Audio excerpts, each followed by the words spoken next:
fuck it. Let's just go live.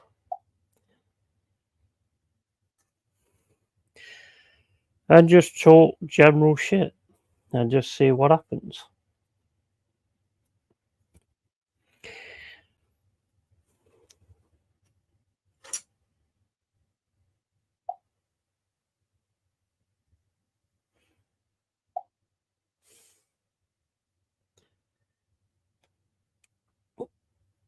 Oh, I need a piss.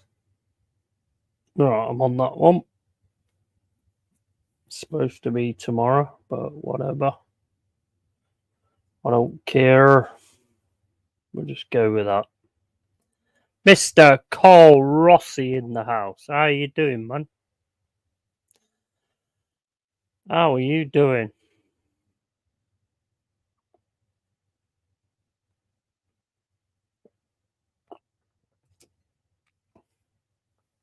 Good to see you, man.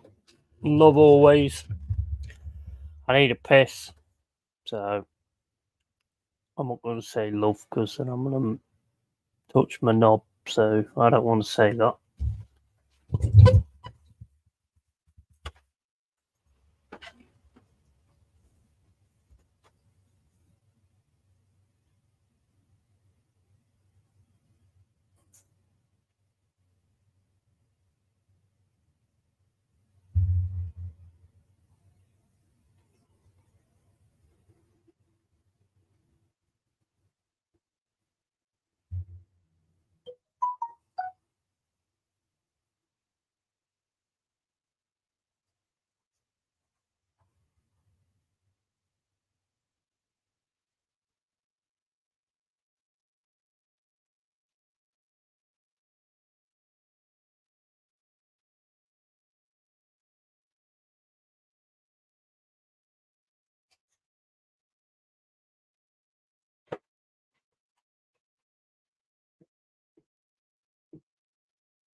All good, man. Working all day. Missed a load of streams.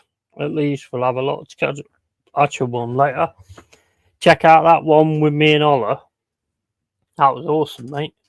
It was, you know what? I tell you what, right? That stream with me and Ola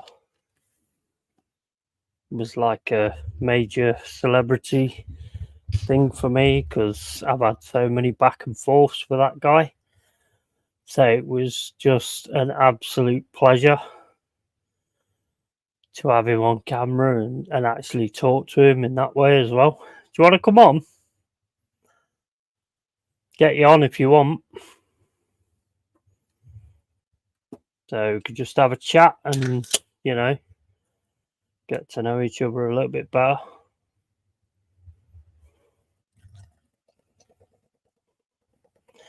You're always a real one, Cole. You know, there's never any thingy with me when you're not in the chat and all that kind of stuff. You've always been real with me, and I always respect that. So, you know, if you want to come on, you can come on. Let's have a chat on cam, or don't be on cam. It's entirely up to you. Big up, Hot Fuzz. How you doing, man? I've no equipment yet. Yeah. No, you did say yeah. I thought I'd read that twice. But we'll definitely, once I get sorted, my bro, I'll have to type for now. Yeah, no worries, buddy. You can come on Hot Fuzz if you want. Let me drop the stream in the chat. So you can come on if you want. Let's have a chat about what's going on.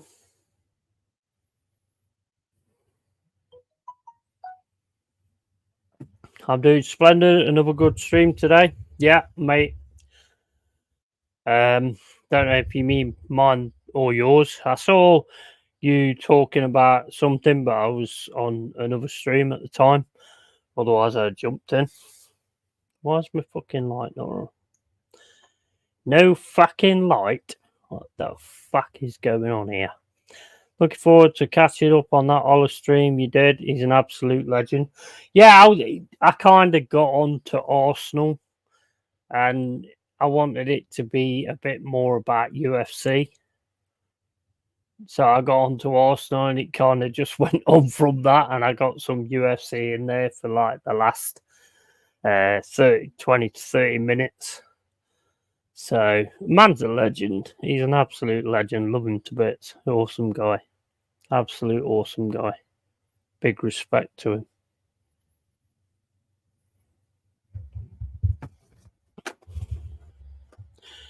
And it was a hell of a lot of fun. I was going to play a game, but I thought, well, there's no point playing a game because whenever I start playing a game and you guys start chatting to me, I always leave the game and start chatting to you guys. So, no point doing a game, is there really? Look forward to catching up. Yeah, you gotta watch that Ola stream. My voice thing wasn't that great. It sounded quite tinny because I was trying to use the webcam, so I didn't have to have the earphones on. So it didn't come out that great in that respect. But yeah, it was all right. I was worried that it was going to pick up people speaking twice because I had it coming out of the speakers. See, guys, right? Explain this to me, yeah? Because I don't get this. I use my webcam, yeah, and I do it so that I can't hear anything else. And then all of a sudden, it's like I put my PC on and I've got a YouTube channel on, and I can hear stuff, but for some fucking reason, it don't pick up. I don't get it. Don't get that fucker at all. Anyway, we've got the. Oh no, we haven't. Which one do you fucking press? Oh, it's that one. We got the legend that he is, Mr. Hot McFuzz. How you doing? I'm doing all right, thank you. It's been a very chilled day, very relaxed day. Yeah, on the Amrabat and Oiland. Talk to me about it. Yeah, it's interesting because based off of what news we've had today, I mean, I'm very happy about the Amrabat signing, 100%. I've got some judgment reserved for Hoyland. I think there are potentially better options, more suitable, better quality options, or more proven options, shall we say, available on the market. Yeah. So, I mean, judgment is reserved. The jury's still out for Rasmus Højlund, but as long as the manager wants him, that's, I guess, the least that we could say. It covers first base as far as that player is concerned. Do you just want to have someone that sounds like Haaland? Sound like you're competing with your big brother? Well, he ain't your big brother, is he? Really, you're the bigger brother. To be fair. Well, I suppose because they're from the same, not from the same country. Their flags look similar. I mean, Rasmus's flag is missing blue lines in it. They both have the same initials, or surname initial, and their surnames both end in land. Both blonde, both tall. We just need. Says it all, mate. We just need Højlund to whip out the hairband. So whenever he's playing Arsenal, all he's got to do is just take off his hairband and let his golden locks flow, and he'll start scoring goals for fun. I mean, it's probably going to set himself up for that, you know. He needs the gimp suit, doesn't he? Basically, so he can fart in it. I think that's what he needs. But yeah, I mean, at the end of the day, mate, I mean, he could. I mean, come on, he's going to be better than White. What was his name? Wig Horse, the White Horse, or whatever his name was. The horse, Wout Weghorst, Veggie. That's him. Whatever you said. The fastest that guy has run was during the celebrations in, what was it, the semi-finals of the FA Cup against Brighton. Man cleared half the pitch faster than prime Ronaldo and Gareth Bale did in a counter attack. I mean, the guy is a statue when you need him to be on the move, to be on his bike, but then he's bloody faster than Usain Bolt. The guy's a track star. You know what I hate about it, mate, is the fact that it don't matter how shit somebody is, they always score against us. Yeah. You know what I mean? And that is so annoying because everybody always scores against us. It don't matter how shit. Even if Arsenal play Nketiah at the start of the season, he's going to bag a hat trick. You can see it. Yeah, it's one of the curses, the common curses of football, where it's like you always think, oh, well, we're up against an easy team or a team that's out of form, but you're always the team that the out of form opponents get their form or rediscover their form, and they go on some mad winning run after the fact. Yeah. It's like one of those, and that used to be the case in the days of Louis van Gaal, Jose Mourinho, Ole Gunnar Solskjaer, where we play a lesser team. It's just like, oh, we should it should be easy feastings and easy pickings. We always make the game 10 times harder than it needs to be. And it's just like, on paper, it makes all the sense in the world to write it off as like some 2-3-4-0 game, but then it ends up like a 1-1, 2-1, 2-2. And we had like the luckiest goal scored, luckiest, jammiest goal scored in like the 99th minute or something. And it's just like, thankfully, with Erik ten Hag, that's less doubts about that sort of a game. You go into that game feeling a much more reassured that you're not going to get some banana skin where you slip up and lose cheap points, easy points, and thankfully.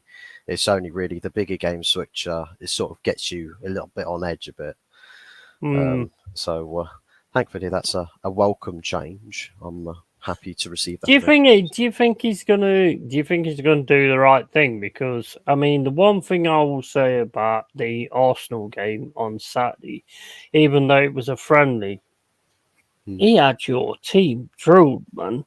And the reason I say that is because the players that was on was drilled, and the players that came on was drilled as well. They knew what they had to do. There was knocking them about, and there was this, that, and the other. And I'll be honest, I find that really impressive. That's some of the best shit I've seen from Man United from a long time ago. They seem to all be on the same page. And even though, I mean, because normally when you change the old 11, it's like they just kind of, well, probably not the old 11, but when you change them in a friendly, the others are not quite on the same page. So the other team starts to get ahead in the game. And they just wasn't having it, man. They were so drilled into winning that game. Yeah, it's what people like to say is that's the thing about Ten Hag's like play style or how he runs the team or manages the team is what most people, like most professional colleagues or peers, always say about him. The players that play for Manchester United always say the same things, like, "Oh, the guy's attention to detail is so right down and minuscule, so disciplined," and it's like. Once everyone knows of like falls into line, it's like it's much more of a clearer vision for that individual, what they want to do, what they need to do. And it's so much easier for them to focus and get better at what they need to do. And then it looks much better as a collective because everyone's sort of fine-tuned to not just fit their role perfectly, but also fit each other's and complement each other's role perfectly as well. So it brings that really nice balance to it. So when you do get things like where you need to get to a certain point in the game in the season where you've got a game plan, but then your substitutions, what you don't want to have happen is you suddenly lose that game plan and in turn lose momentum. And you didn't. The game you didn't. And that's what that's what I think we struggled with last season. I find with a few. I was so impressed with that. I'm not going to lie. I was absolutely impressed with that because it was like the others came on, and I thought, oh, okay, now Arsenal's going to get back into it, and it's like I keep hearing so many things where people are saying that, oh, as soon as Party come on, he shut down United and they weren't able to attack anymore. Man United weren't bothered about attacking anymore. They was managing the game the way you're supposed to manage a game, Yeah. and they was just doing the right things to make sure they won the game 2-0. And I'll be honest, I was major impressed. Even though it was a friendly, the attitude you came out with, it was like you saw it as in the way Arsenal didn't, as in Yeah. like Arsenal Man United is always a big game, and you Mm. totally like took that on board, and I was really really impressed with that. Yeah, it's a good showing or a good advertisement, I think, for fans, but also the people that are actually in the squad for what to expect going into the new season. Because what we had with last season was a pre-season of trying to get the system incorporated, but then starting the season, underprepared on the signing aspects. But the play style just didn't suit what we had going, and it was still slow pace. So we were getting gaps opening in defence, or the distribution from players wasn't good, wasn't right. The balance of pass or the passing patterns and movement of the ball wasn't there. So Ten Hag basically had to say, well, scrap the process with the first season and just start with a strong, sturdy defence. And then just basically he did the one thing that I think he's never really had to do to a team in football, and that's play a strong defense and play forwards on like a counter-attacking style and incorporate some of his elements in there, which we've seen with one or two games across the previous season where you saw this crazy back two formation, and then it's just like a 4-4 in front of them, like a 4-man midfield and 4-man attack with the fullbacks just going essentially playing as wingers. You've got two sets of wingers on each side. Yeah, 100%. A crazy experimental formation, but you couldn't do it all season long because everyone was still sort of getting to grips with everything. But I think now that we've come into this pre-season with a little more understanding of what the manager wants to do, that it becomes an easier, a smoother transition to actually implementing what we need to implement. So I think it's probably going to be a better start to a season as compared to last season, where we concede 6 goals and score 1 and honestly look like we've never touched or played with a football before. So I think Wolverhampton Wanderers, they're a club that's in a bit of crisis. I've heard Henry Wright saying that he predicts that Wolverhampton Wanderers will probably be one of the clubs to actually really, really struggle next season.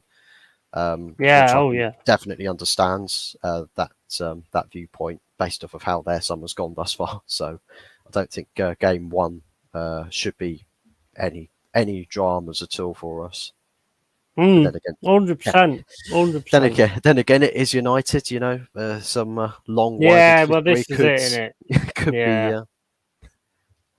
I mean, I don't know. I mean, at the end of the day, I mean, for me, watching the game, it was like you saw the Arteta eye line of the defence, and I can remember Luke Shaw pinging one over. And Bruno running 2, and Anthony should have finished it, to be fair, but he didn't. And you could see the danger there. And for me, even though it's a friendly, to me, Arteta did not see that danger. And then you kept doing it, and then all of a sudden you got it to Gabriel Magalhaes. He messed it up, and then Sanchez ran through as well. And like I say, it's only pre-season, but it doesn't matter at the end of the day. When you play someone who's your rivals, you've got to be 100% up for that game. If we played Derby, I can 100% guarantee you we are 100% up for that game. It doesn't matter. I know for a fact we're 100% up for that game. And I know they're 100% up for that game. So whether it's a pre-season or not, you've got your fans to fucking appease. You shouldn't be just like pissing around and trying to say, oh, it's only pre-season, so it don't matter. Yes, it matters to them fans that travelled all the way to America to watch it. Of course it does. Have some respect. Yeah, I think it's I think what I said was that probably the only person that's probably genuinely disappointed or actually hurt by the fact that they've lost that game in the Arsenal camp is the manager. I think the players have probably got an aspect or a perspective where it's like, well, it's only pre-season. Sure, we'll go beat them again in the league when the season's actually underway. But it's like, but then again, you want to set an example to say, well, that team, you beat them then. If you go and do it convincingly, play them in the season. Oh well, guess what happened in the pre-season? But now we take things even more seriously now. So now you're going to get double delight in this. So 100%. it's we're going to crank up the pressure tenfold, and that pre-season game should have taken your chances of beating us then. Now it's just going to get embarrassed now. But yeah, exactly. I suppose the biggest teller for Arsenal is how they approach this Barcelona game, which I think is early tomorrow morning, playing in Los Angeles on West Coast. I think the big teller is going to be with that game as to where the heads are at with that. Because again, people might say, well, it's only pre-season, but if you've lost to a Premier League rival, you're playing against the La Liga champions in the very next game. So you've got a standard to that you've got to live up to, and if you're doing it against the La Liga champions, you want to set an example to say, well, if Premier League truly is better than the Liga, then Barcelona for the mighty Arsenal shouldn't not be a problem. Shouldn't be a problem. I mean, Arsenal have got their first. It shouldn't be. If they turn up like that, it won't be. Yeah, well, won't be a problem for Barcelona. That is, if they do what they did against United, I think they reckon it could be easy pickings for Barcelona because their way of playing is just their way of life. The ball. But my point of view is this: the thing that I'm worried about, right, is that if Arsenal keep losing every one of their pre-season games, they're going to fuck us at the start of the season. You know what I mean? They are good. You know what I mean? They're hiding their game plans from Forest. Exactly. They're going to unleash it's just like if they just keep losing. If they just keep losing and everyone's like, oh, Arsenal aren't this, Arsenal aren't that, they're going to go to that game at the Emirates and just go, right, let's show everybody what they're capable of. And we are going to get absolutely fucking mullered. It's going to be 9-0. Yeah, exactly. I mean, they've only ever, I think their best is 7-0 against us. So I'm sure, I don't want to be saying that shit. But, I mean, the thing is, one thing I want to ask you, being a Man United fan, what's your point of view on Elanga? He's one of those players where I think he's essentially academy level with the potential makings to getting into a first team.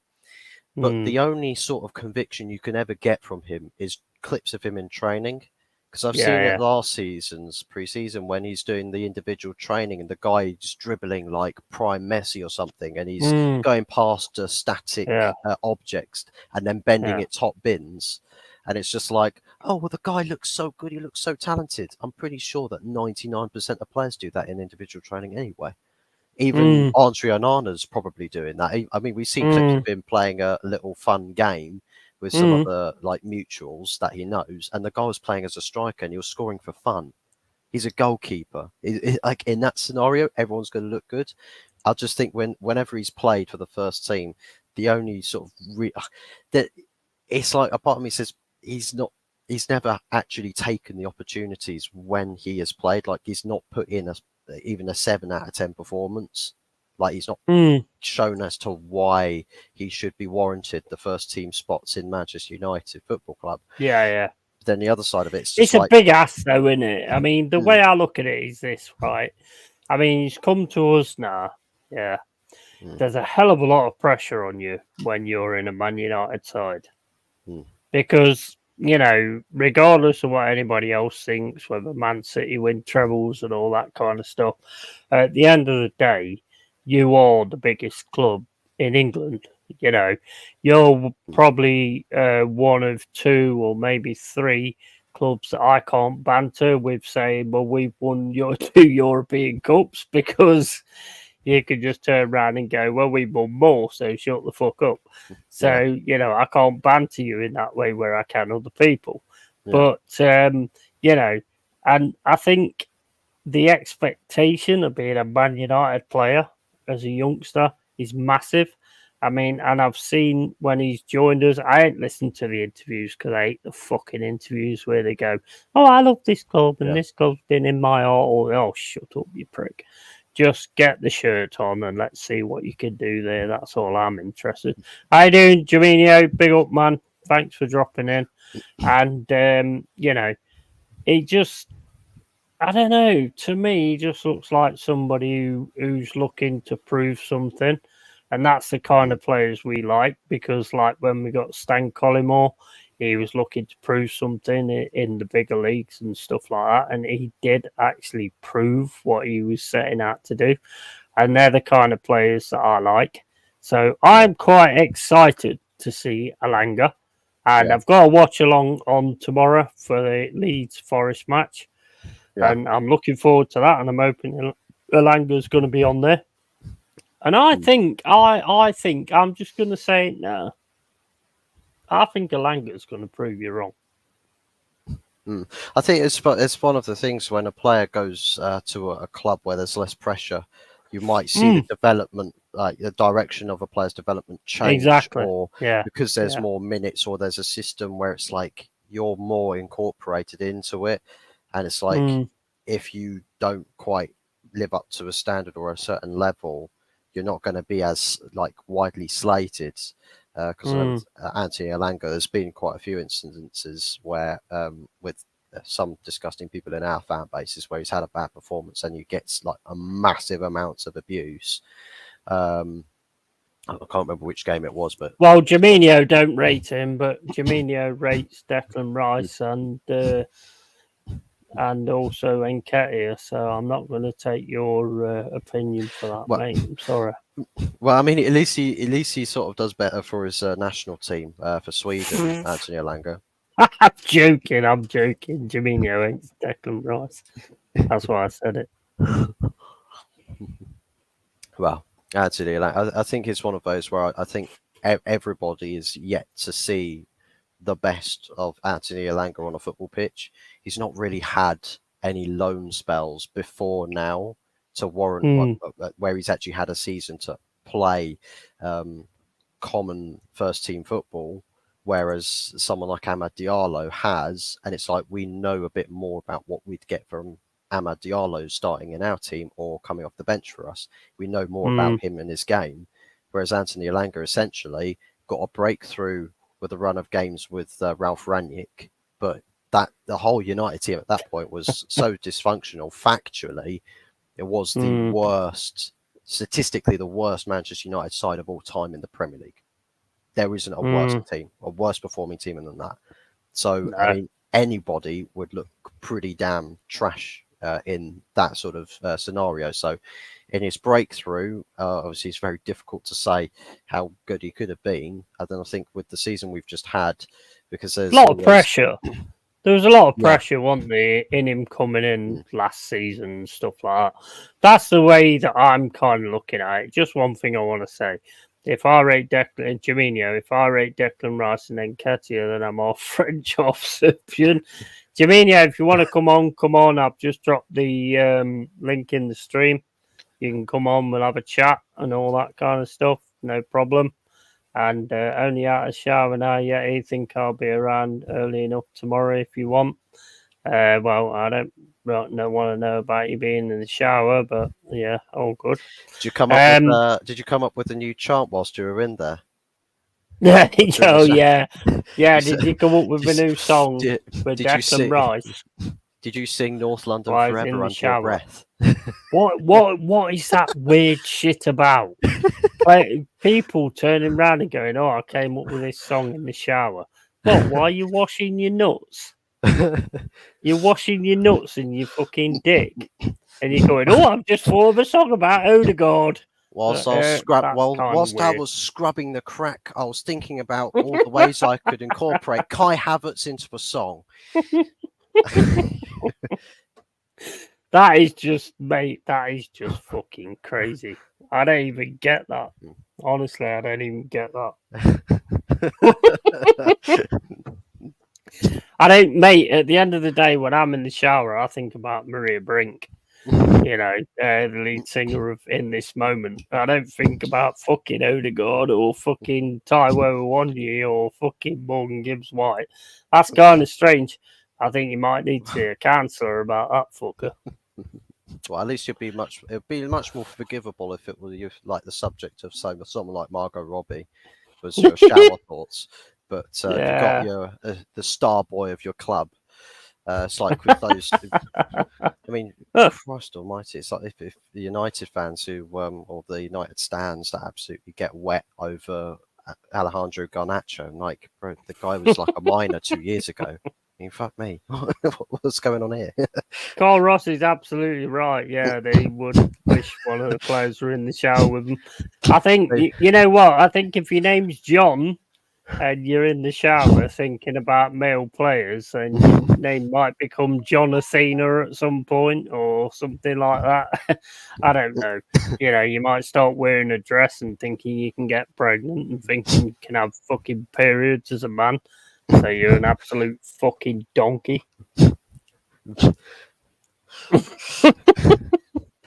Turn an I don't get into an. I don't get all that shit, and I'm always going to call it out. So, yeah, crazy shit. But it is 2023, isn't it? You know, you can identify as anything. I mean, I can identify as a fucking hedgehog and go and get run over. You know, as long as the person that comes out of the car and says, "Oh no, I've run over an hedgehog," instead of them saying, "I've run over a long-haired yeti," then I ain't going to kick off about it. If he says I've run over a fucking long-haired yeti, I'll go, "Excuse me, I identify as an hedgehog." Fuck you on about. It's like when crazy world. It's like when people talk about misgendering them. It's just like, Mm. how would I know what gender you are? Well, yeah. Well, when you've got a beard, I'm kind of like you might be. I mean, like at one time we did have the circus where you had the bearded woman, but there was only ever one of them that existed. But nowadays, you know, there's loads of them. You know, you've got beard and the lipstick. I'm sorry, I'm gonna go. You all right, buddy? How you doing, dude? You know what I mean? If you turn around to me and go, "You've just misgendered me," and I'm really angry and all this, that, and the other, and start like fucking making moves like fighting and stuff, I'm just gonna punch you in your lipstick and knock you the fuck out. So that's the end of that shit. Idiot. I'll tell you what, I've got no time for it, mate. I'll tell you what, my local town used to have an old bearded lady that was a well-known figure of the town, but she's since passed away, so God rest her soul. But she used to sit outside the Boots on like a high street, and you just see this glum look on her face, but this beard that she had. So one of those, like, it's not like someone's gone through with this exchange or anything, but it's just genuinely an old woman that just so happened to grow Gandalf's like facial hair, and just why?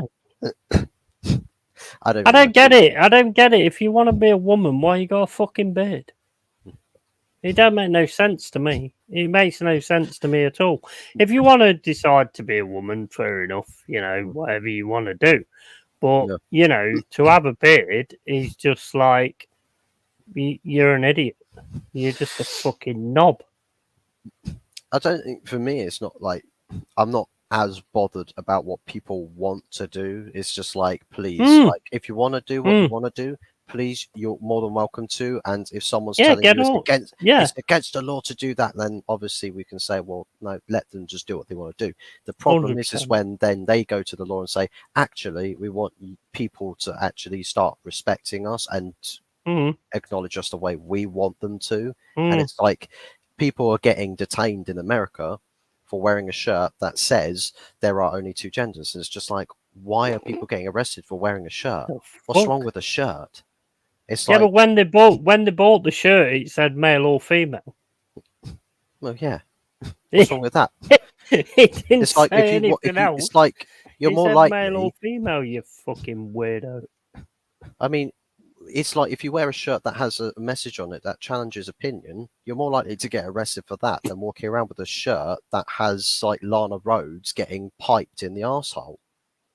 Like, just plastered on the front. You're more likely going to get arrested for having an opinion plastered on your shirt rather than pornography. Fucking hell, man.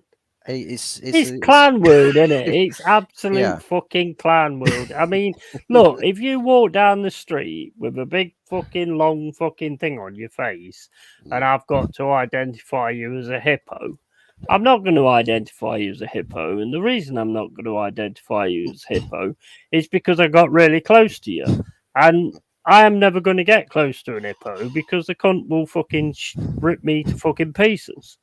So, you know, I mean, we was always brought up with, like, I mean, I don't know how old you are, but we was brought up with Rainbow, where, you know, the kids program, where there was hippos and there was all friendly and stuff. Well, that shit's bollocks. Because if you want to walk up to an hippo and go, hello, George, you're going to get your fucking tits ripped off because they are highly aggressive. They've got a hell of a lot of strength and they will kick your fucking ass. Ask Steve Irwin. Steve Irwin was next to him at some point and went, see these over here, guys? These are fucking hippos. And if they come towards me, I'm fucking dead. And then all of a sudden, they turned around, started running towards him and stuff, and he got the fuck out of there because you do not mess with that shit. They are a lot faster than people think. Way faster. It's like they eat lions. They kill lions. If a lion tries to bite its neck and it misses, it ends up with its head in the hippo's mouth. Yeah. And the hippo just squashes it. And the lion's head goes, and that's it. Job done. So don't fuck with that shit. Don't fuck with that shit. Right, let's get some of these chats going. Carl Rossi, each can do whatever they like as long as it don't hurt anyone, but don't expect me to have to do anything for you. Absolutely, 100%, mister. 100%, Carl Rossi.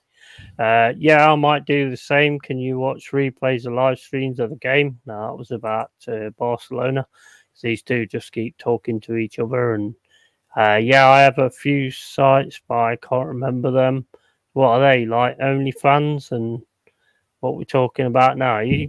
Jaminio, you're talking about OnlyFans hippo sex? Mate, you're going well over the top there, mate. I think one of them is footy full, works decent for me. I tell you what, guys, try Total Sport Tech and you know, Crick Free. Not Crick Free if you've got an ad remover and then it works. I do an Anthony Herbert, mate. Fucking big up, man. Love you, boob. Why did I say boob? I didn't say babe. Why didn't you say babe? What the fuck? What's going on there?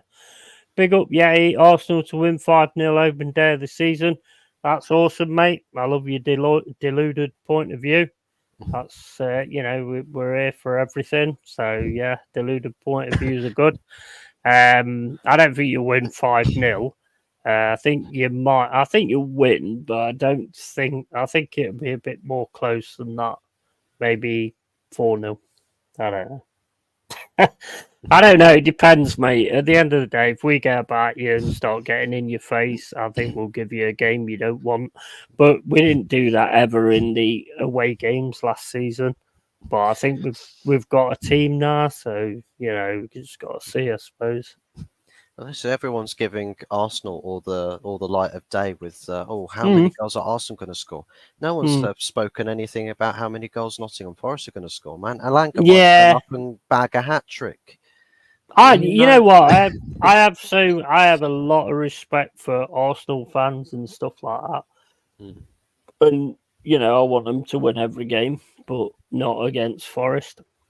And I don't understand where they're coming from. I think if we don't do the right things, then we are going to get smashed. 100%. I'm not stupid. I've got common sense. I know that if we don't get about them and stop them playing, then and they get the first goal within like the first 5-10 minutes, we are in for a really fucking long day. I know that. I'm not daft. I know that. But you've got to do that first. So we'll see how we go. We'll see how we go. See who's got bragging rights afterwards. And if it's you, then I'll set fire to you and all your family. I'll burn your stadium down. Yeah, Had to go build another 100%. toilet bowl in 100%. the North London. Have to go knock down the flats in Highbury and rebuild Highbury. Yeah, I mean, at the end of the day, I mean, you can't discount Arsenal at all. I think they need more strengthening. I think if they was to get like if he wasn't banned, an Ivan Toney, or if they was to get an Mbappe, then I'd be like, oh fuck, I might as well not even bother watching this. There's no point. But at the end of the day, it is what it is at the minute. I don't see Havertz being anything, but now I've said that he'd probably score like fucking 5 goals or something. But I mean, the thing is I do think they're a good side. They had 93% of last season, so they're definitely a good side. The only thing I don't think that they're all taking into account is how much everybody else is strengthening. I really don't think they're taking that into account. They're more taking into account what they're doing than what everybody else is doing. And I don't think it's going to be as easy as what it was last season. Not saying it was easy, but I just don't think anybody worked out that you've just got to fucking kick the shit out of them. But you talk, mate, because I keep talking all the time. I think with Arsenal, it's like one of the things that I Thank you, man. One of the things that I felt with Arsenal last season is I was saying it through like multiple times throughout last season, like from October, November, December time, that Arsenal, they're having a really good run of form, but I just don't think it's going to last because someone somewhere is going to start taking them seriously, and they're going to come with a game plan where Arsenal can't quite get it across the line, and it's just like a matter of when, not if. And it's just, it's like, yeah, sure, it was just prolonging this this run of games, and it was going like 5 points clear, 6 points, 7 points, 8 points clear, and everyone was just like, oh, Arsenal could win the league. And the amount of people say, oh yeah, Arsenal are actually going to win the league, I start to believe it now. Didn't we have the same vibes under Wenger? Where you start the season off, it's like the same old thing. So you start the season, everyone's excited, some run of games, fantastic, brilliant. Get to obviously this big was up TJ, man, big respect, buddy. This was before. Yeah, I just fancied going back on, and then I got up Fuzz on here, which I wanted to get him on here before anyway. Keep talking, mate. I keep interrupting you. Sorry. That's fine. You're a host of the show. If there's chats you need to get in, then prioritize those. But respect my authority. Respect your authority. Yeah. Yeah. It's like, yeah. I think it's just a matter of when, not if in Arsenal's case. And I think what we've seen, I suppose what we're seeing now with some of the players trying to explain what happened last season, saying like Gabriel Jesus coming out and saying, oh, well, we just got nervous towards the business end of the season. I'm thinking, but well, Lee Gunner summed it up perfectly on an Instagram story, replying to someone. It's just like, but he came in with the winning mentality with Zinchenko. Yeah. They were the people that allegedly said when they first went in the dressing room, oh, guys, let's go win the league title. Let's go for the league. And the Arsenal players were laughing at them. It's just like, oh, you're joking, right? So then they start going on this run of form. They start believing their hype. They start thinking, oh, yeah, actually. So what changed? You were 8 points clear going into Anfield. What changed? Why is the mindset like you were 2-0 up at Anfield and cruising? If you kept the pressure on, why would Liverpool have responded to that? Like, see, the thing is, I think they changed their minds more than I changed my underwear. Probably shouldn't have said that, but anyway, I did. So there we go. We'll go with that. But the thing is, I mean, like TJ Warren, Carl Rossi, Anthony Herbert, Jez, Lee Gunner, Northside, Kenny Ken, all them kind of people are all big awesome people. And hey, Diego Palace, awesome guy. Love you, man. Thanks for dropping in. But the thing is, if I'd have, to be quite honest, if I'd have met other Arsenal fans before I met this lot, I would have fucking hated them. I would have hated them with a passion. And every time we played them, I would have just wanted to smash the shit out of them. And but meeting these guys, TJ Warren, Jaminio, Carl Rossi, Jez, Lee Gunner, and all that, I can 100% see their passion. And I love it. I love their passion and I respect that big time. Yeah, they're not what you call the insufferable fans. No, 100%. They're not like the there wouldn't be around me if there was. Yeah, they're not the football Twitter stands that always listen to what the common phrase or common terminology is being used and singing from the same hymn sheet all of a sudden, and changing opinions and changing their minds or how they feel about things. Like the weather in the UK seems to be changing at the moment. We're all going to burn to death, mate. Apparently, I mean. Yeah. All the major like elite people are telling us we're all going to burn to death if we don't stop doing this. Yeah, they still keep flying around in private jets and pumping shit into the sky. And then you've got factories that have got big chimneys outside that's pumping shit into the sky. Did you ever not think it was going to go wrong? But you know what they did? They turned around and said it's our fault for using Lynx Africa on a fucking Saturday night. It's all our fault. We've caused it all. What a load of fucking bollocks. Same as the fucking COVID crap. See, the thing is, I will always tell it the way it is, and I don't give a fuck. It's like the Just Stop Oil protesters, where they sort of stand in the road, for example, and cause traffic jams. And it's like, but hold on, isn't that prolonging or increasing the volume of CO2 emissions? Exactly. Traffic jam. So what are you doing? Exactly. I love common sense, man. What you're doing is the only thing you're doing is you're pissing people off. You are not fixing anything. Do protest, do it on the side of the road or on like Waterloo Bridge or something. Stick big banners up and everything on the bridges. Don't stop traffic because you're actually contributing to the thing you're protesting against. Of course you are. Some people then travel to more remote locations. Why aren't you in front of the garages? Yeah. Why aren't you sitting at them entrances to people going and getting fuel? Yeah, exactly. Why aren't you? It just makes no sense to me. And I tell you what, they're the luckiest people on this planet because I don't have much of a tolerance policy. So if you sat in the road and I've got to get somewhere, tires are going on your head, mate. I don't give a fuck. You are going down. You're going to move one way or the other. Yeah, it's absolutely clapped mindset because it's like some people crazy feel like world.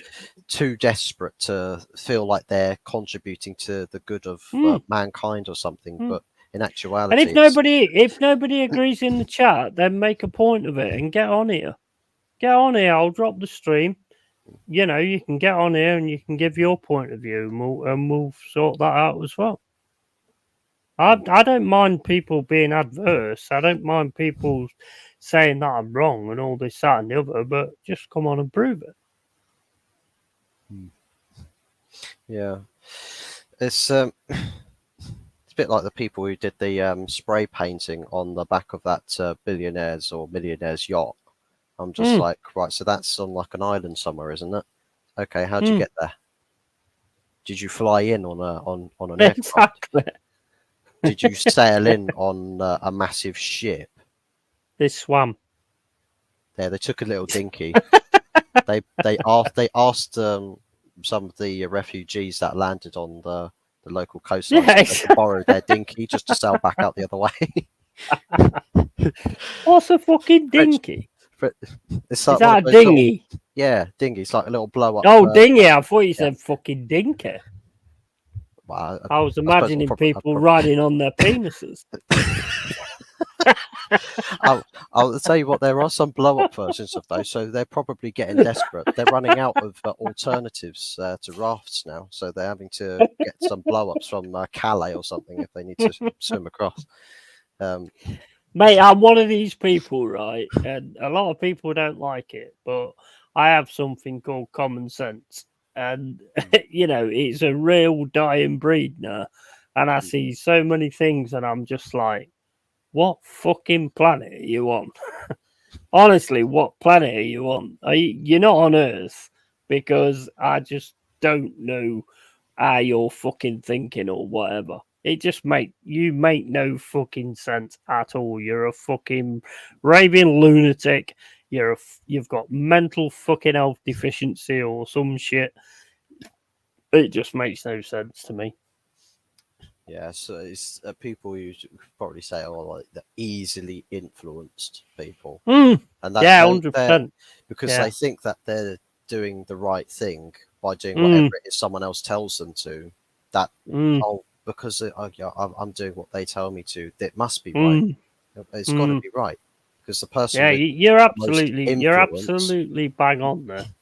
Because it's like on Facebook ages ago, right? This girl put on Facebook because everybody started virtue signaling it.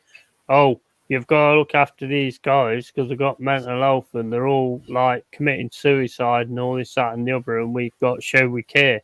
So what I did is I sent her a message, and I said, I'm really at the end of my tether right now. I don't think I can survive for the next day. You know what she said? I can't talk now because I'm just about to get my nails done. I'm just like, okay, fair enough. That just shows where your mind is and what your mind is. Mama Flossie, good evening. I got the major man up fuzz. No, he's not over there. He's over there. On the other side. He's over there. No, he's over there. Where the fuck on your screen. You're there. You're there. That way.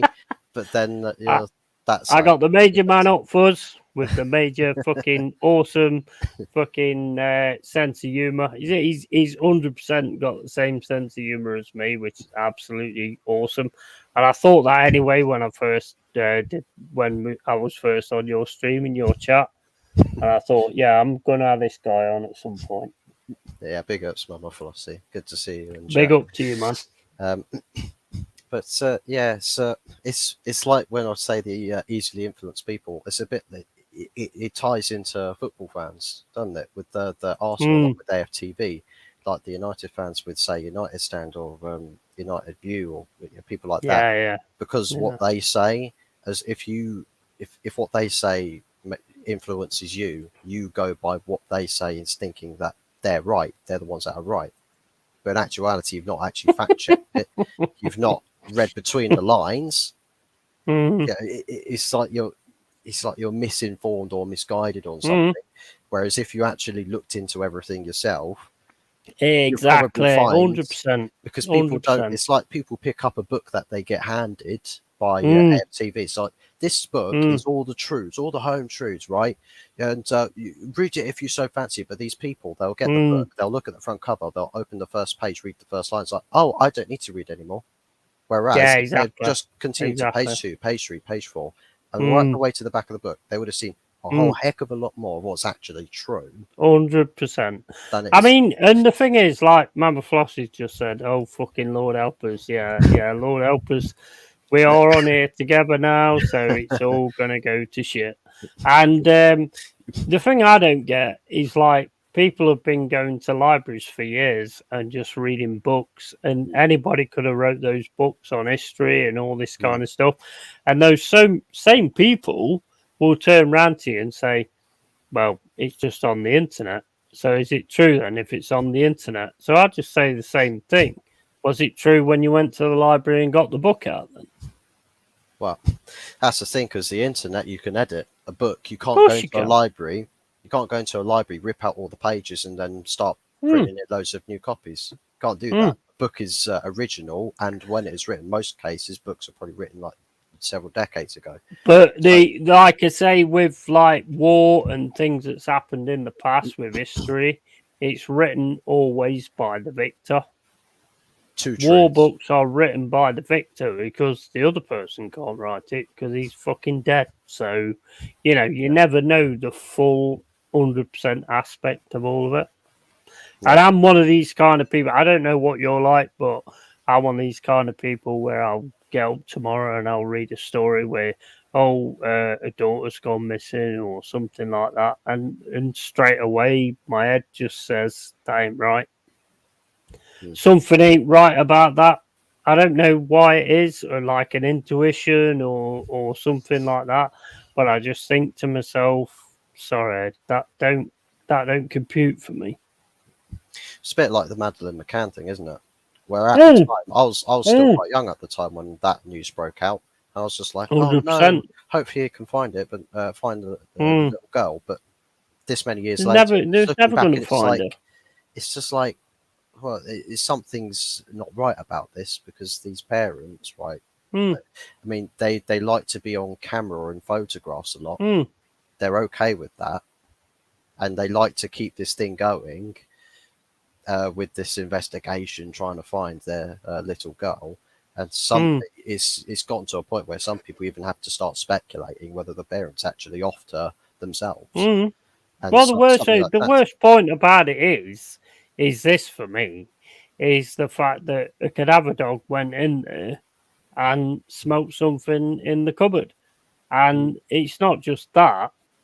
If you want my personal point of view on it, I don't think they sold her or anything like that. I think they, because he was like, because my ex girlfriend used to work with him. Yeah, he was in a child ward or something. I don't know what it's called. Begins with P. I don't know what the fuck it is. But he worked in that sort of scenario. yeah. And basically, I think they gave her something that reacted badly and killed her.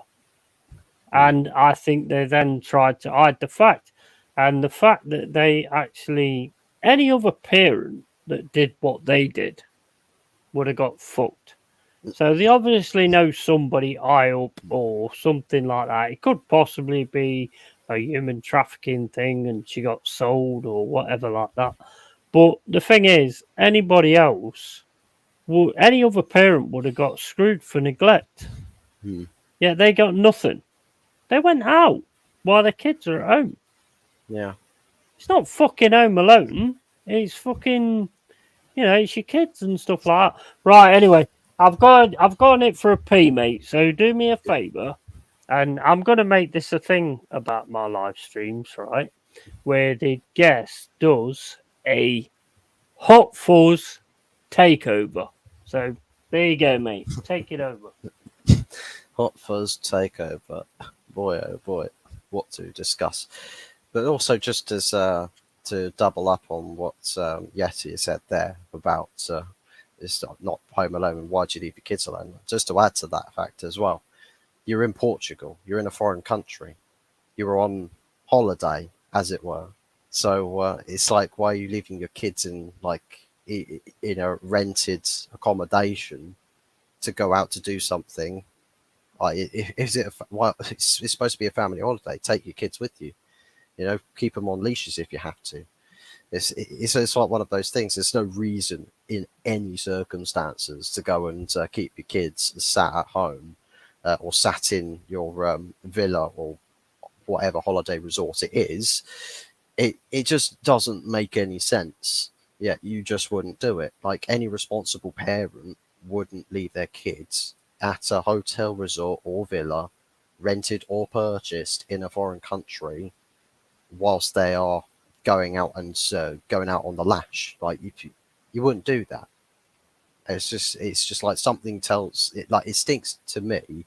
It absolutely stinks that they know something's happened.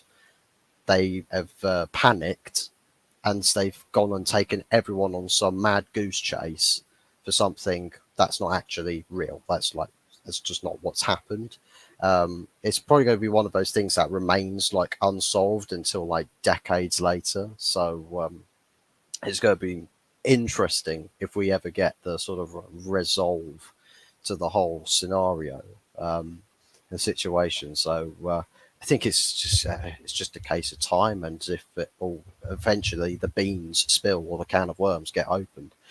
I was just saying that to your point, Yeti, about leaving your kids at home. It's just like it's not just like leaving your kids at home, like at home. You're in a foreign country. Why are you leaving your kids at a holiday resort? Like you're on holiday. It's a family holiday. Why are your kids not out there with you? That's ridiculous. Like what did you do? Did you go to a strip club? Did you go It's to a nudist ridiculous. beach? Did you go for a massive gangbang on some nightclub party thing? Like what reason is there? He's just ridiculous. You shouldn't be doing that. And no other parent would get away with that. So, you know, they must know some kind of IELTS or something like that. Because, I mean, then they actually started that fucking thing where it's like they started the charity thing. Yeah.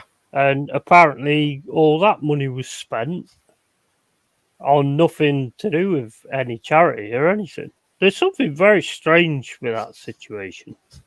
It is, yeah. I was just saying, it smells a little bit something like that they've done something, that they've reacted to it, and it's like, oh shit, they've started to panic, and they've taken everyone on some crazy wild goose chase, and you know, tell press, medias, and all of that, has spread the message far and wide. Our child has been abducted or has been, you know, taken somewhere. Please help us find her. When in actuality, it probably disposed of the body somewhere. If that's but the thing is, I understand where you say that they disposed of the body, but if they disposed of the body, why did the dog smell it in the boot of the car and also in the apartment as well? He did, and that was just papered over. They're just completely papered over the crack. So you can only do that if you know really, really high up people. I mean, it's like getting on to something else, like Jack the Ripper. Yeah? Jack the Ripper was never found. In my opinion, watching all the stuff I've seen and reading all the stuff I've seen, reading all the stuff I've read, is that Jack the Ripper was an eye up. And I think they basically turned around to him and said, you need to stop what you're doing right now, otherwise you're screwed. And I think that's what he did. Will be the get out of jail cards, and will keep you. You are immune or immune to the. I think it's a political figure, or something like that. That's what I think. Judging by what I've read and what I've seen, that's where it kind of points towards for me. Or maybe they just sealed the biggest deal of a lifetime and sold their daughter off for a couple of million and then paid it off to the government. Says it'll give you the hush money, a cut of this hush money. Well, she at the end of the day, I mean, I don't look at kids like that, but she was a good-looking young girl, little blonde, blue eye. I think she had like one of them double fucking retina things that not a lot of kids have and all that kind of stuff. But I mean, to me, I look at the drawing of the person that apparently was running down the street with her, and to me, that looks like a dad. But that's just me. But I mean, whatever you say, mate, I have to watch what I say. Well, I ain't going to watch what I say, but the thing is, somebody that was saying all of this before, she all of a sudden got killed. So that only happens if it's like higher echelon shit. I'm very much a. You probably worked it out already, and I think you might be on the same line as what I am. I'm very much a conspiracy theory type of guy. Although most of the conspiracy theories that we said have actually come true. But, you know, they're still conspiracy theorists and we're still all mental. But, you know, I'm very much like that. I mean, I don't know about you. I never got jabbed because I never agreed with it. I think with me, as far as like conspiracy theories go, I'm not really. I mean, don't tell me stuff that you don't want to tell me. I mean, that's your business, mate, not mine. Wow. As far as conspiracy theories go, I'm not someone who basically like goes with believing the alternative, like thinking mind or something, where it's just like whatever, like mainstream media say, don't believe that, believe what the opposite direction say. But it's common sense. It's common it's sense, and it's intuition. You've either got it or you haven't. It's just like most things. It's like I like to keep an open mind, dependent on what thing it is. The only thing really that my mind would be more close to is things that are just beyond reasonable doubt, right? Evident beyond reasonable doubt as such. But I like to keep things open. It's like the theory with climate change. Like a part of me believes that climate change is a thing. The other part of me is seeing something else where it's just like, well, explaining the whole thing about the like solar system and orbits and everything, and how the orbit for the Earth is never the same, and that we're actually just getting closer to the sun with the orbit on average per year. Henceforth, the average temperature increases because we're closing the distance between us and the sun, and it goes in cycles. But we've not been around, say, long enough or recording things long enough to actually keep documenting. I understand the climate change thing, but what I don't understand is that things change for us in Europe, but they don't change in America, and they don't change in other countries where they have droughts and stuff like that. So if the climate's going to change, surely it's going to change everywhere. So basically, we're going to get more heat, whereas we've never had more heat. So America's going to get less heat, which they're not doing because they're getting like 80 to 86 degrees Fahrenheit is what they normally do. Although, to be honest, somebody told me that the other day, and I die at 32. So if I went on a plane to America and it was 86 degrees, I would just walk out the plane and turn into that fucking Pepperoni character straight away. I just could not handle that shit. And why do all the other countries on this planet not change their climates as well then? Why is it not stop being a drought and it becomes like a frozen, that's the part of it that I don't get. I mean, if you've got that education, if you can educate me on that, fair enough, and I'll take that in. Well, unfortunately, I'm always ready to listen. Unfortunately, I never got as far as to university doing astrology or astronomy research or things like that. I think it's just common sense. I don't think it's anything to do with education. It's to do with common sense. If you've got a country that's always going through a drought, why is their climate not changing? If the whole climate's changing on the planet, why is theirs not? It's like people are gaslighting weather extremities a lot more. I think it's because the subject in Western media is talking about, climate change this, climate change that. So a normal typhoon in Asia suddenly gets absolutely like gaslit to oblivion, where it's like, oh my god, the beginning of the beginning of the end of the world is finally here in the form of a typhoon in Asia. Well, they get typhoons every year anyway, so what's so special about this one? Weather extremities have happened in all different areas of the world. It's like people say, well, the weather extremities with like rainfall in this country, for example, people seem to have forgotten about very quickly about this Category 5 hurricane that arrived from the Bay of Biscay. When was it? 1995 or something? The storm of like 95. I can't remember what year it was, but literally just flattened everything in the south of England. A Category 5 hurricane in the Bay of Biscay. That's literally just south of the like Guernsey and the Channel Islands. Like, what the fuck is a massive storm of that caliber forming there? It's just a weather extremity. These things happen. Now, people say, well, it could be just a case where it's getting more frequent, right? It's more common. So people might say, well, yeah, this is the form of climate change because these are getting more common. Is it it's getting more common, or is it that it's getting more coverage? Yeah. See, the thing is that worries me is as soon as that fire started in Rhodes, all the climate change people on Twitter was going, oh, this is what you're causing, this, that, and the other. And it was all of a sudden found out to be arson, which they maybe have done. I don't know. But, all of a sudden got found out to be arson. And the only stories they came out with after that is not saying, "Oh, sorry, I was wrong." They just turn around and go, "Well, I was wrong. It weren't right this time, but climate change does destroy places." And I'm like, "What does that even mean? If it was awesome, it was awesome. Just admit that you was wrong." Because if you don't admit you was wrong, then you've obviously got some kind of agenda going on here.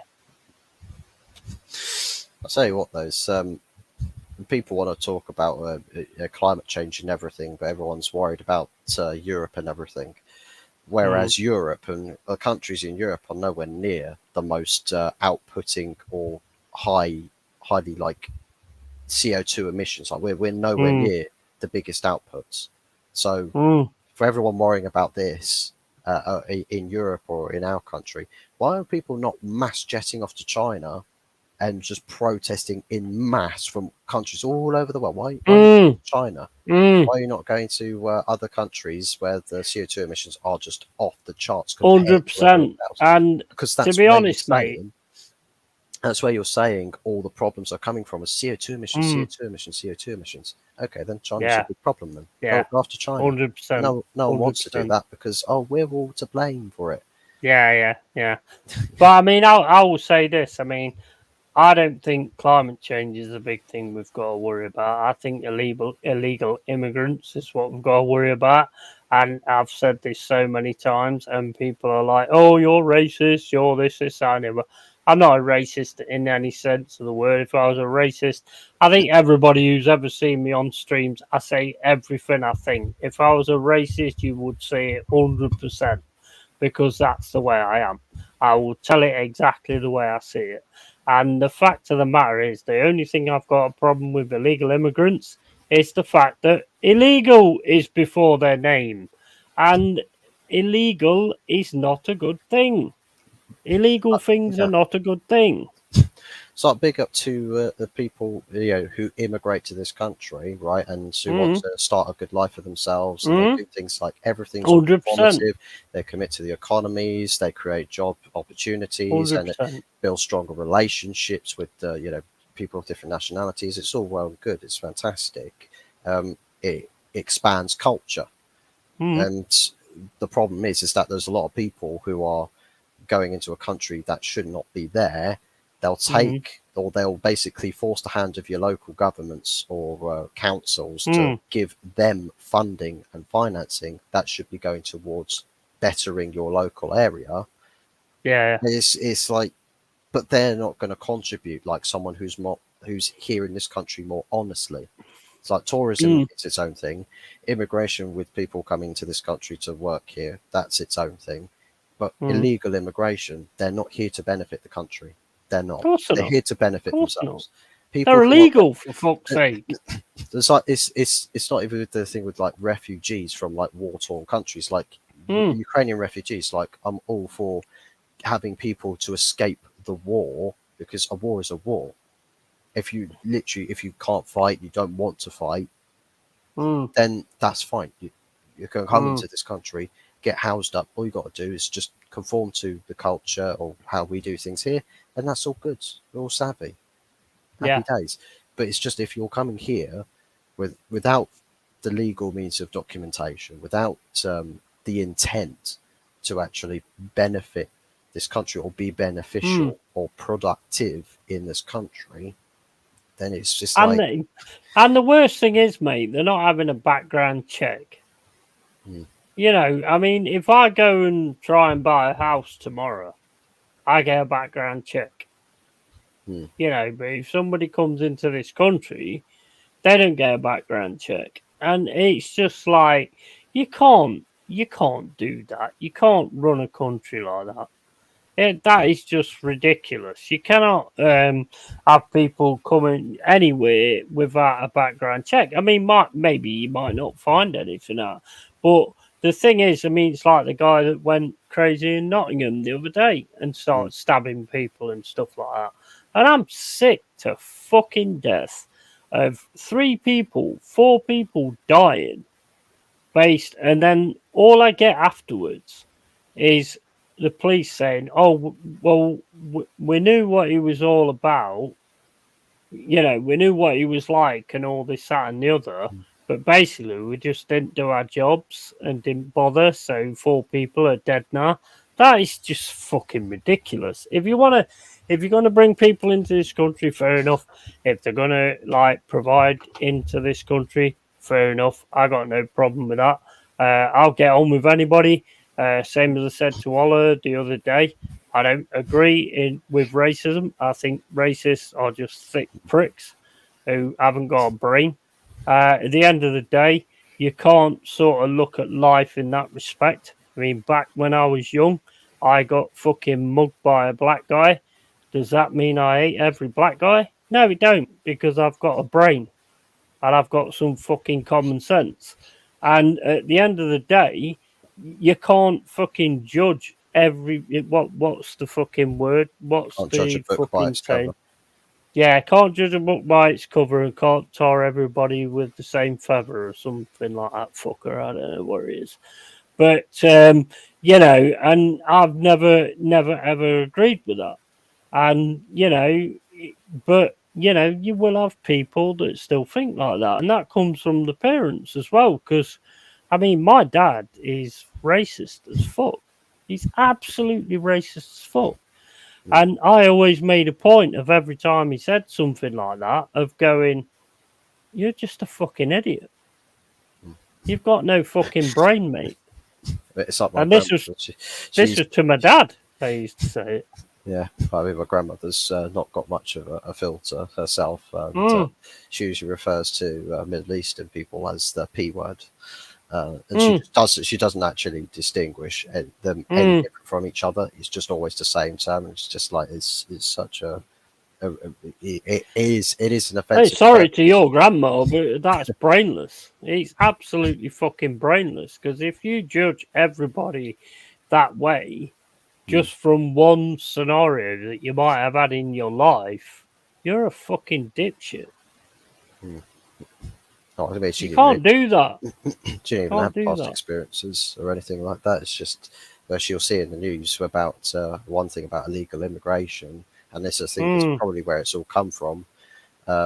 Plus, any cases of illegal immigration back several years back, there's probably a lot more people that felt a lot more strongly. It's henceforth this Brexit vote thing, where a lot mm. of people voted to get rid of immigrants, and it's just like, I mean, some of the people have said, well, it's just immigrants, so you haven't included illegal in that. So what is that? You just Mm, because people have illegally come in from other countries, that everyone that's coming from another country is now yeah, this yeah. evil profile of individual, that everyone's equally as guilty of coming illegally to this country. Because it's Mm, like people who always say to someone who's come from another country, it's like, oh, go back to your country. I'm like, that is just so uneducated, and it's just of like that course it person is. Of course it is. probably does more in this country for you to have the Mm, life you have than you have. mm, It's like with yeah. people saying, "Oh well, like Middle Eastern investments in this country. Oh, the Middle Mm, Easterns, oh, they're dirty money, it's blood money." Yet, like, what 50-60% of London is Middle Eastern owned, or yeah. it's like it's 50-60% of London, Mm. capital city, is funded by Middle Eastern financial input. It's like there's a lot of If you're tarring everyone with the same brush, then you're a fucking idiot. I'm sorry, that is just the way I've always seen it. it's like with a lot of things that people have is where they might have for viewpoints about Middle East, where it's like, oh, I'll never support anything to do with Middle East, and yet like half of Mm, everything they have in their life is all fabricated and it exists because of Middle Eastern investment.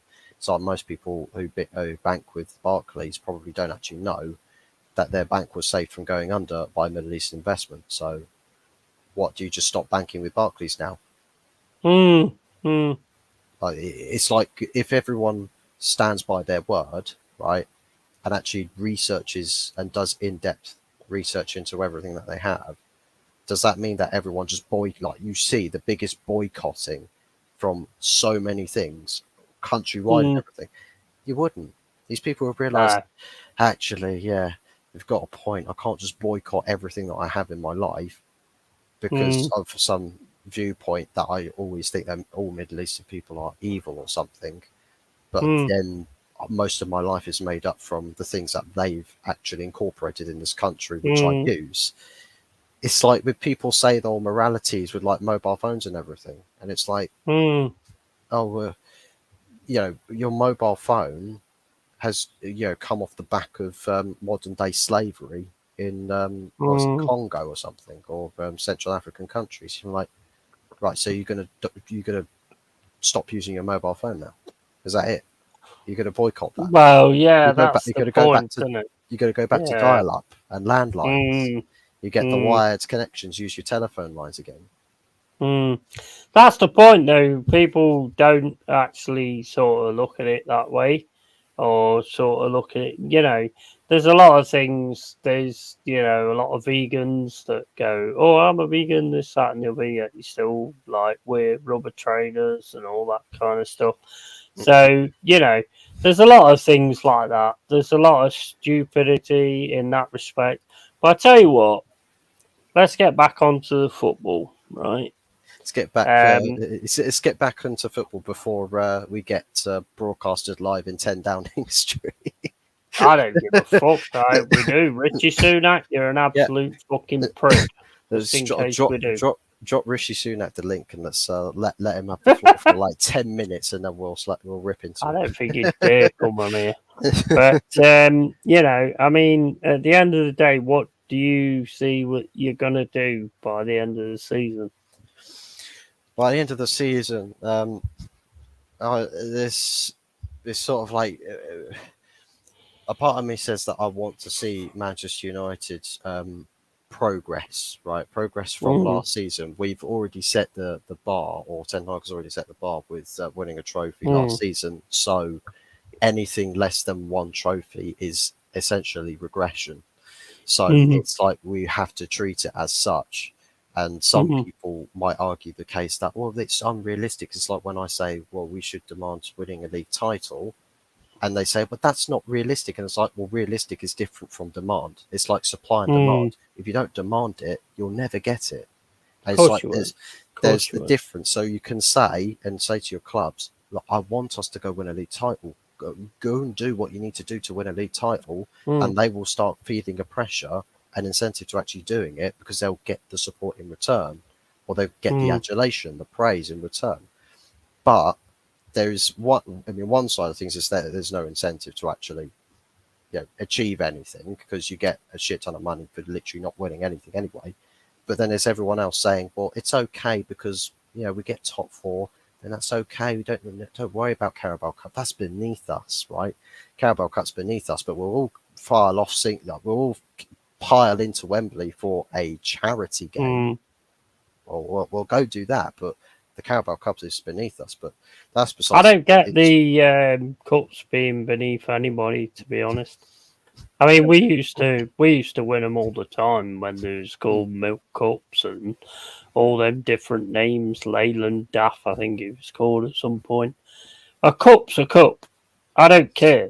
I mean, at the end of the day, last season you had a more successful season than Arsenal because you won something. And if a cup, in my opinion, is a cup, it doesn't matter whether you want to go for titles and stuff like that. Of course, you do. But if say for instance we went next season fighting relegation again, but won the Carling Cup and the FA Cup, and we managed to save out of relegation, I'd be more than happy with that. Yeah, and I think that's one of the things. It's like if I'd say if there's an example of say loser mentality in a club like Nottingham Forest, is if you're like 3-4 seasons later and you're still in the same position of let's try not to get relegated. When in actuality, 3 or 4 seasons later in the Premier League, you should be talking about right. So let's try and push up to like 8th, 7th, 6th. Yeah. Let's try and get into the European competitions because you're trying to progress. You're trying to go up the footballing ladder because that's the whole idea. and concept of sporting acumen at the elite level is that you're trying to be beating the competition, and the competition will be at different levels, but everyone's got the same goal. So the main objective and like the core principle of elite sport is that everyone's competing for the grand prize. So everyone's got to do everything possible to get to the grand prize. People will say, well, realistically, it's not going to happen. Well, it doesn't mean that you should stop trying. Well, you should never stop wanting it either. As a Yeah. fan, I mean, I can turn around now and say next season I want the Premier League. Yeah. You know, it might sound deluded to a lot of people, but that's what I want. Yeah. And I want all the cups. I want it all. I want it all next season. I want it all. The reality of the scenario is probably that I'd love to get like top 15, top 10 instead of be fighting relegation. So we can kind of really really substantiate the fact that we are a Premier League team now. Yeah, it's telling everybody or showing everybody where you want your club to go. And because you're always wanting the club to go even better than last season, can only mean positive things. So for people who will sit there and say, well, oh, you're toxic, or you're not, it's toxic for you to demand this and that because it's not realistic. Oh, we'll never achieve that. You're setting everyone up for failure and everything like that. It's just like, well, no, I want what's best for my club. But everyone who what's the point being a fan if you don't? Yeah, it's like for every time you go into a game and you're just like, oh, I'd love to beat this team, but then at the same time you'd sit there on another day and say, well, it's not realistic for us to go win a league title, but then you'd be bigging yourself up to beat the team that seems to win it every year. So if you can beat the team that's like we beat Man City at Old Trafford, the Premier League champions, or the champions of that season, and they were in a bit at a point of disarray. So it's just like, well, damn, we could finish above Man City at least, because that would be a rarity, finishing above Man City in this day and age, because not many clubs do that. If you're finishing above City, it's because you won the Premier League title. So generally, that's a good thing to see. If you finish above City, you probably won the league title. So there's a good place to start. Of course it is. Of course it is. And that's basically where the bar is set. So Man City are the standard bearer of English football. So there's your target. It's just above that bar. So everyone. I mean, to be quite honest with you, and you'll probably think this is a bit mad, but I think where you look at Man City, they're run as a really good club. They've got really good youth coming in. Bit same as what United used to be under Alex Ferguson. And I would 100% say, as a Forest fan, and this ain't delusion or anything like that, I think we are running ourselves exactly the same way. We've got a good system going on. We've got a good concept. We bring in players that will accept this, and you know what I mean. And I think we are heading in that same direction. I'm not saying that we're going to become Man City, but I'm just saying that I think looking at other clubs like Tottenham and all that kind of stuff, and Man United as well, with Glazers that you're all upheaval because you want them out and all this kind of stuff. And I think we don't have any of that. We've got none of that, like division. We are 100% all on the same page. So I think we are on to bigger things. I think. Yeah, that's the thing with the club ethos. Like the club ethos is that you're taking the concept of elite level football seriously, and you're actually setting legitimate targets, and you're being ambitious with those targets, and you're setting to always outdo last season. Like, oh, we did well this season, fantastic. Let's go even better next season. And the fans get that message from the club. They like it. They love it. Everyone's in the same boat. They're like, yeah, fantastic. That's what we want to. That's what we want to do. Problem with Man United, as an example, is everyone's so bloody divided. I mean, some people say, oh well, I'd rather have Sir Jim Ratcliffe instead, and the Glazers stay rather than Sheikh Jassim, because sports washing. Who cares about sports washing? You're not here to be everyone's best friend. You're here to win every competition you are in, regardless and Yeah. irrespective of how it's done. That's why most people support or started supporting clubs like Man United, because they were Of winning course I everything. do. So Of why course I is do. it? Why do people care about the way you win stuff? Mm, Like seriously, exactly. like Yeah. what's up with the virtue signaling? It's like, what Mm, was it? Mike LUHG on Twitter created a thread for all the soft fans, right? All the soy boy fans, all the people who get wet over every little minute thing or minuscule thing, or all the good looking players with all the nice tats and everything. mm, It's like he creates an entire thread. It's like, here's all the other clubs you can go and support to suit your little yeah. agendas Yeah. and your loser mindsets. And he listed down all of these clubs. It's like Liverpool, victim mentality; Brighton, Mm, don't win anything, but all sexy football.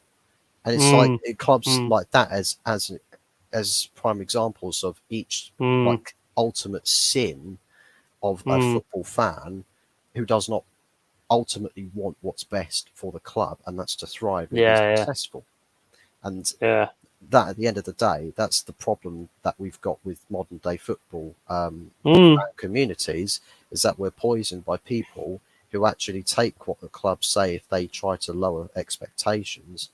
It's like Ed Woodward, as an example, treated fan reaction as hysterical, like he actually said, "Look, well, don't worry about what fans think because they're hysterical." So it's like, well, people start thinking, oh, oh yeah, no, that's true, that's true. All of those fans over there, yeah, they're hysterical. yeah. Yeah. Yeah. My Yeah. thoughts and my opinions about it. So we've started sort of looking in different directions and started playing the blame game. It's like, oh, it's his fault. Oh, it's their fault. It's that fault. It's like United stand as a prime example of a fan channel that you could legitimately, with millions, like nearly 1.5 million people, subscribers, you could put out an absolute unbelievable string of propaganda, tie it in with the 1958, have the United view on board, have the Stretford Paddock on board, have um, all of these other like fan communities and channels on board, and have a united front, and that Mm, look at how much easier spreading a message that's anti-glazer, and look yeah. how much easier that becomes and how much more effective it is. It's like I said in my stream earlier, that they're one of the biggest downsides for fans in this country for wanting change at their football clubs is we don't Mm, treat our football clubs and the football like it's religion. And the mm. concept of religion is that when religion becomes challenged, religion never loses. So if you Yeah. Yeah. subjugate your True. club like True. it's a religion and True. love it that way, Facts. you will go to no Mm, ends to ensure that the well-being of your club is kept clean, is kept pure. That's why mm. Real Madrid, you best believe if the Glazers ever took over Real Madrid, who knows, maybe Avram Glazer found dead comes up Yeah. as a 100%. tagging Yeah. headline. It's like, Yeah. Jesus Yeah. Christ, like these fans just don't know any limit. And Mm, it's like some people say, oh well, they're not, they're nasty people, they're ultras. Have you noticed how they've never really got the like the problems that we have, mm. where it's like everyone's blaming each other in fan Exactly. bases? Yeah. The fan Yeah. bases are always united. Of course, they get bad owners Mm, out in those countries, but the fan bases are never divided, ever. mm. I think that's a big thing, though, isn't it? When these businessmen take over a club, they always seem to sort of cause a division Mm. between fans. You know, I mean, we've still got fans that think Lingard was great, and he wasn't great. He was absolute fucking shit. But we've still got fans that think that. So I think, and it's like what Arsenal have done with the culture thing. They kind of got Mm. some people on board and not the other people on board, and that is never a good thing for a club. I mean, the thing about us, right, and this is why I say it's kind of the same thing as City, Mm. because all City fans are on board with City. Yeah, Mm. I mean, I know they just won the treble, but they're all on board with it with Yeah. them, and it's the same with us. All our fans are on board. There's, you know, I haven't seen many really delusional ones like Arsenal fans have got and all that kind of stuff. There might be out there. I don't know. I ain't seen them. I don't watch them, so I don't know. But at the end of the day, we are all Nottingham Forest, Yeah. and I think you've got a major division. Because some of you think, oh, well, the Glazers have put this much money in and all this, that, the other. And the other lot think, well, no, they haven't done enough and all this kind of stuff. And I think division is a major thing. Yeah. I think most clubs will fight you. Like, I'll tell you what, there's not a huge amount of clubs that are actually challenged. Like the fan bases are Just, not challenged. just answer this from Anthony Herbert. Yeah, Arsenal got Barcelona tomorrow. What's your prediction, mate? To be quite honest, it depends how you turn up. If you turn up the same way as you did against Man United, then it's going to be a long day, buddy. I'm afraid. Yeah, I said the same thing on my stream. It's all about the mindset because you've just got beaten But by. I can see you. I can see you winning that. To be honest. Yeah, it's yeah. I said that it's all in the mindset. If you've just been beaten by Mm, your Premier League rivals, United, it's going to be your mm. biggest a very very big teller. It's going to be your next game But against the fact of the Barcelona. matter is, as soon as they got beat, which I was quite impressed with, to be honest, I was really quite impressed. The fact of I was watching the stream yesterday, and the American guy who was actually at the game turned around and said Arteta pulled them all out after the game and made them train on the pitch. Hmm. I was quite impressed with that because that just shows that he was like not happy with what he'd seen. And even though it's a friendly, he wasn't happy with what he'd seen, and he wanted him to realise that he wasn't happy with what he'd seen. So I was quite impressed with that. So I think you might see a different Arsenal against Barcelona, to be quite honest. And I wouldn't be shocked if you didn't really put it on and actually do something good. I wouldn't be shocked by that. Yeah, I think it's And I hope you do, because I want you to win some friendlies, so you don't want to kick the shit out of us at the start of the season. but lower the expectations a bit. Yeah, Mm, try and get them a little bit more comfortable and catch them cold on the first Premier League day. But yeah, mm, it sort of shows shades a little bit of Ten Hag with Arteta pulling players out and saying, "Look, straight after game, train, work hard. Here's your punishment." Ten Hag. The game against Brentford outran us by a certain amount of distance by a team's collective. The very next training day, he says, right, everybody, we were outran by about 13 kilometres. Everyone is running 13 kilometres right here, right now, me included as a manager, because everyone takes responsibility. We're all putting in 13 kilometres. No breaks, no mm. rests, nothing. 13 kilometres, off you go on your bikes. And Yeah, I it's mean, that's the thing, isn't it? it's just setting an example by physically demanding more from your players as a lesson to say, well, look, the games is where it matters most. But if you're not capable of giving enough on a football pitch where it matters most, then you have to suffer more to understand why you give more in the game scenarios. Mm, So I'm going to put you through the suffering more to make you feel as though that I actually want to give more in that game. So I'm mm, saving myself and my teammates from catching flack after a game by losing mm. because we didn't take something seriously enough. I just have a lot of respect for that because it's like, right, if I went on about it now, right, when you played Liverpool and got beat 7-0, and you probably don't want to hear that because you want to get rid of that one. But Bruno wanted to come off the pitch, which I don't understand why he gets captaincy because that is not a captain who wants to come off the pitch when things are going wrong. A captain wants to galvanise the team and trying to make things right. But anyway, that's a different story. But the thing is, I just most of the time when Arsenal lost, what was that game they lost at the end of last season? And then all of a sudden it was on Twitter. Oh no, we've lost. We move on. I didn't like that attitude.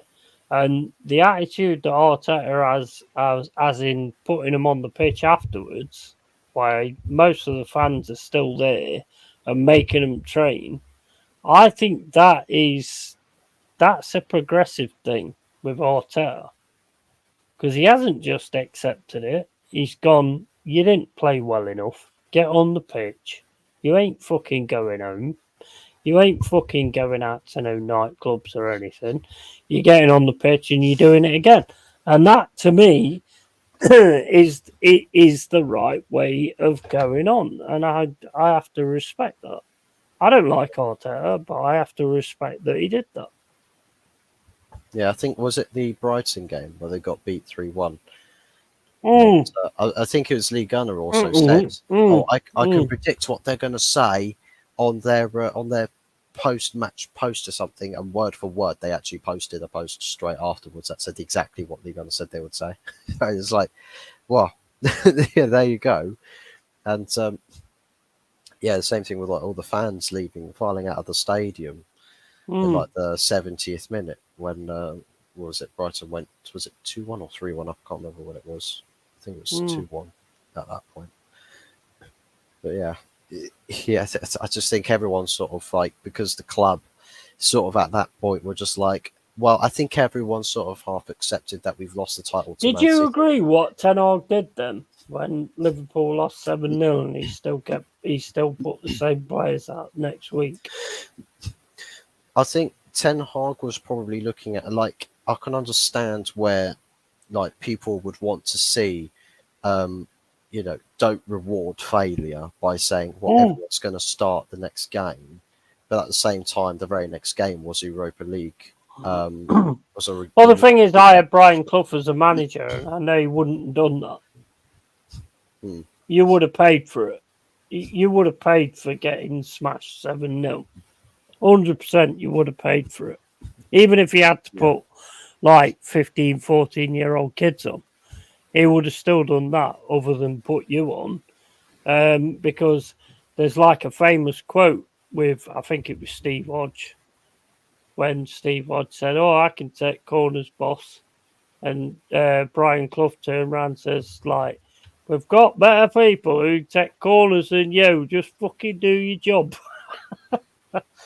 And that's how he was. And I don't think in a million years he would have put the same team out if you got beat 7-0 by.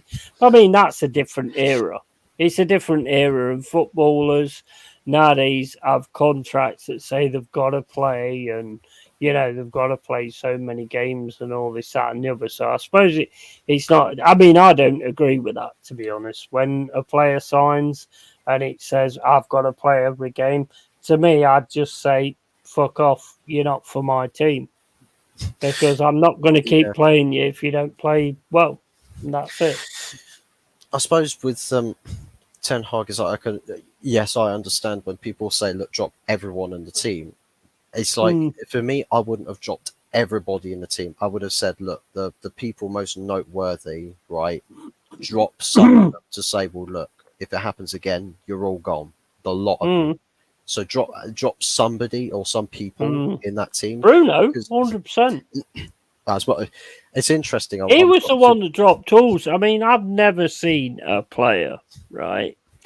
And if Brian Clough was in charge of Man United that day, and Bruno had turned around and said, I want to come off, I can 100% guarantee you he would have been on the market the next day. He would have been sold. He would have been chucked in the reserves, and that's it. He would not have seen a Man United first team ever again. Yeah, I mean, Bruno Fernandes, you could say, is the perfect example of a sore loser, but he plays with too much emotion. They play way too much emotion, and it's not like emotion where it's like, oh, he's like, be physical with his teammates and say, oh, come on, I'll do more. It's like when he feels like depressed or sad about something, like he just sulks on a pitch for the whole world to see, and it's like he needs to curb that out of his game.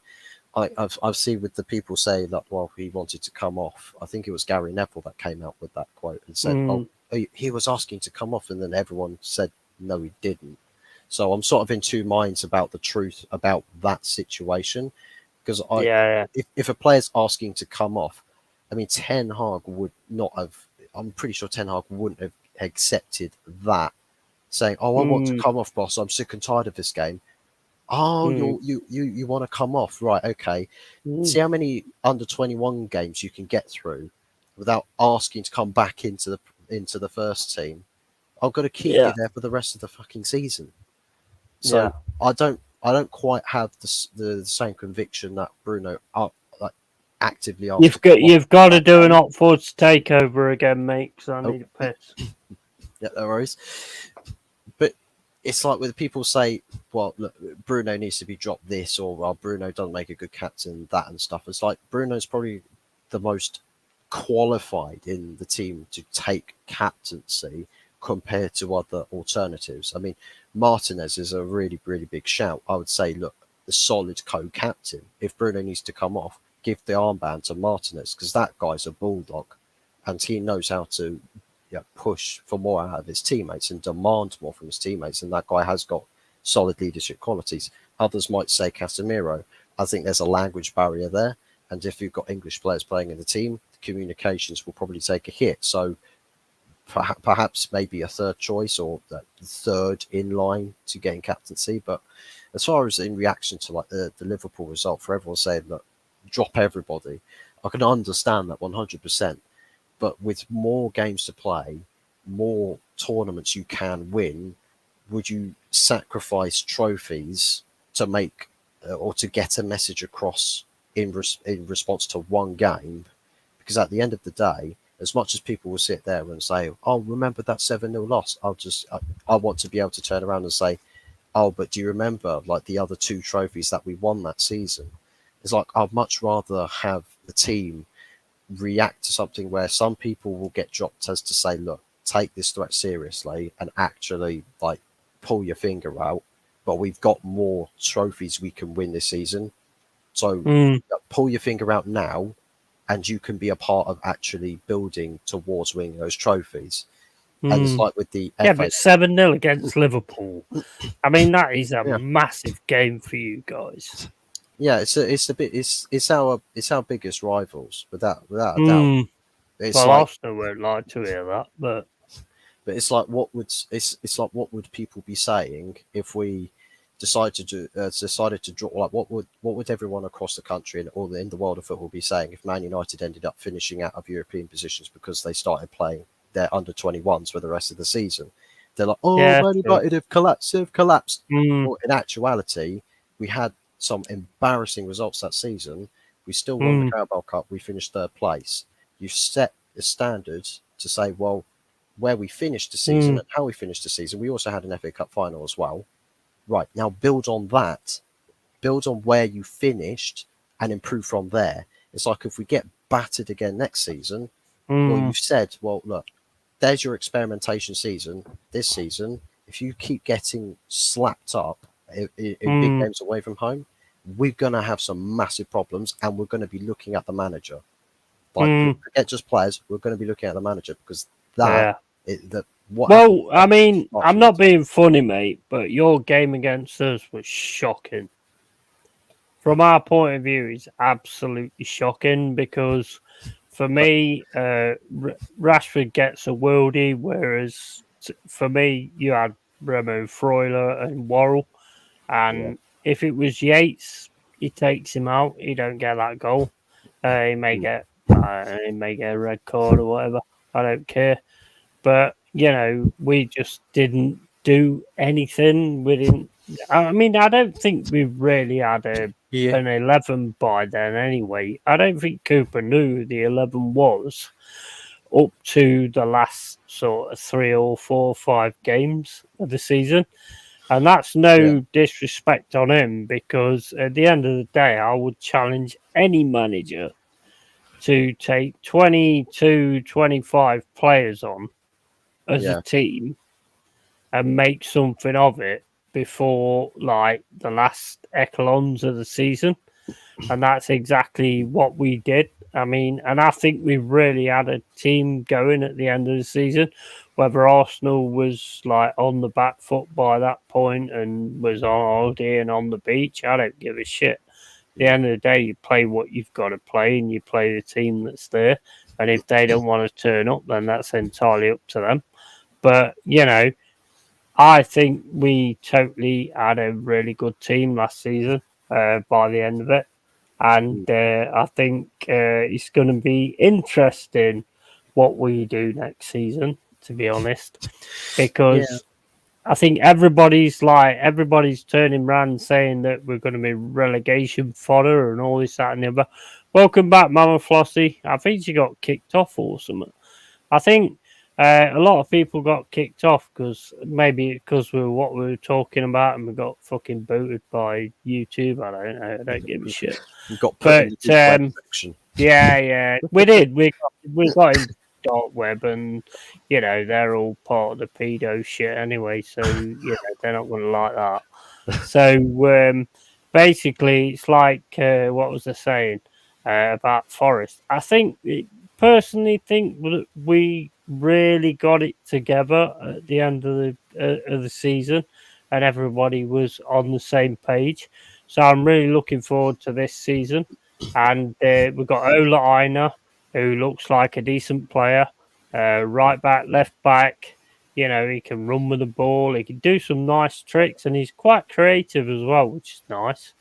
And then we've got Alanga as well, which again, speed, pace, shooting, all that kind of thing. You might not agree with that, but I think he might actually go somewhere with us other than with you, because when you're in a team that you've been with for a long time, and well, not just a team, Manchester United, and you've got to look at it that every single youth that plays for Manchester United, got Nacho, Palestri, they've all got to look at what Man United used to create: the Beckhams, the Scholes, all those kind of players, and you're thinking like, I have got to be amazing right from the start here, and that is kind of what I'm gripping onto. That he gets away from his like major club, and the pressure's all off him and all that kind of stuff. I've got a good feeling about Elanga. I've got a good feeling about Elanga and Onaina as well. And I know we've got a decent midfield that's probably going to challenge a lot here, but none of us, we're not even getting taken into the equation. It's all Liverpool, Chelsea, Caicedo, Fernandez, and all this, that, and the other. We got Danilo, Mangala, and Yates. They ain't easy meat. It's going to be tough to actually get through them and all this, that, and the other. And I just can't wait. I can't wait for the season to start, to be honest. I suppose one thing you probably want to avoid happening is with playing us last season, where you played us 4 times, scored 0 goals, conceded 10. Yeah, you fucking beat the shit out of us last season. And it's like, it felt like every single game was just the same thing. And I'm surprised, looking at it in hindsight, I'm surprised that you didn't try to change it up at least once. Like It's like the last game of the 4 was in the league at your ground. I was thinking, okay, so Nottingham Forest, we've beaten them 3 times already. They should be wanting to try something a little bit different, catch us off guard. And trust me, I was watching it and I was dying from every second. I was like, we're still. I mean, to me, the only way we challenge this season is if we have an attacking part of our game where we actually take games to you guys, and we actually take games to the big 4. If we don't do that and we just keep doing this sitting back, and I mean, we can do that. We've obviously shown we can do that, or we won't still be in the Premier League. But the fact of the matter is we have really got to work on a plan A now. Yeah. I think with what the team you have, some people might call it, it's a championship team. It's like, for example, like Leeds or something, like the squad's ideology is still Champions League. Jesus Christ, they wish, but Championship policy, like it's still like the foundations are still suited only for the Championship. But what you have,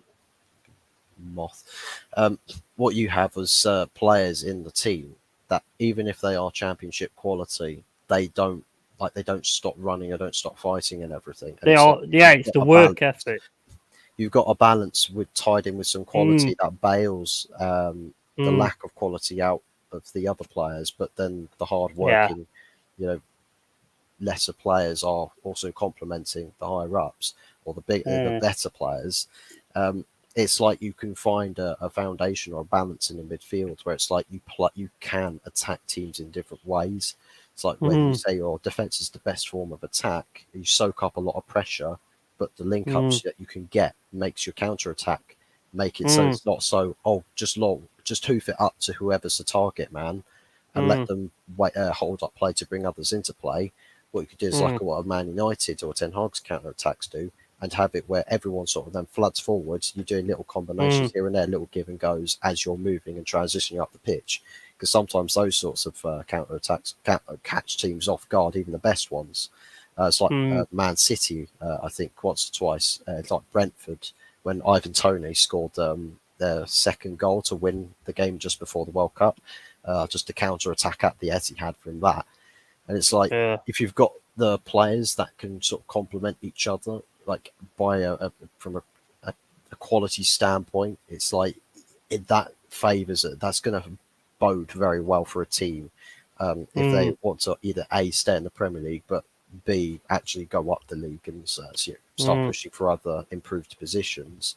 And I think Nottingham Forest is one of those that, sure, maybe one or two bits of luck were on your side to not go down because it took you to the final day to stay safe. mm, But it's like there's something to work with there. Whereas mm. some teams like Leeds that just constantly played so open at the back, it's just like even with all of these like Yeah, yeah, yeah, Americanizing the team with like Serie A players or players yeah. from Bundesliga like Tyler Adams and Weston McKennie. It's like they're not going to save you because you're not addressing a balance in your team that needs to be there that fits the bill for different oppositions, but allows you to expand on the options that you have in your game. So if you've Mm, got something like Nottingham Forest, I think you'll probably finish above the likes of Wolves or Bournemouth. mm. So I I think what think the main thing, I think the main thing that we did last season, to be quite honest, was keep Cooper.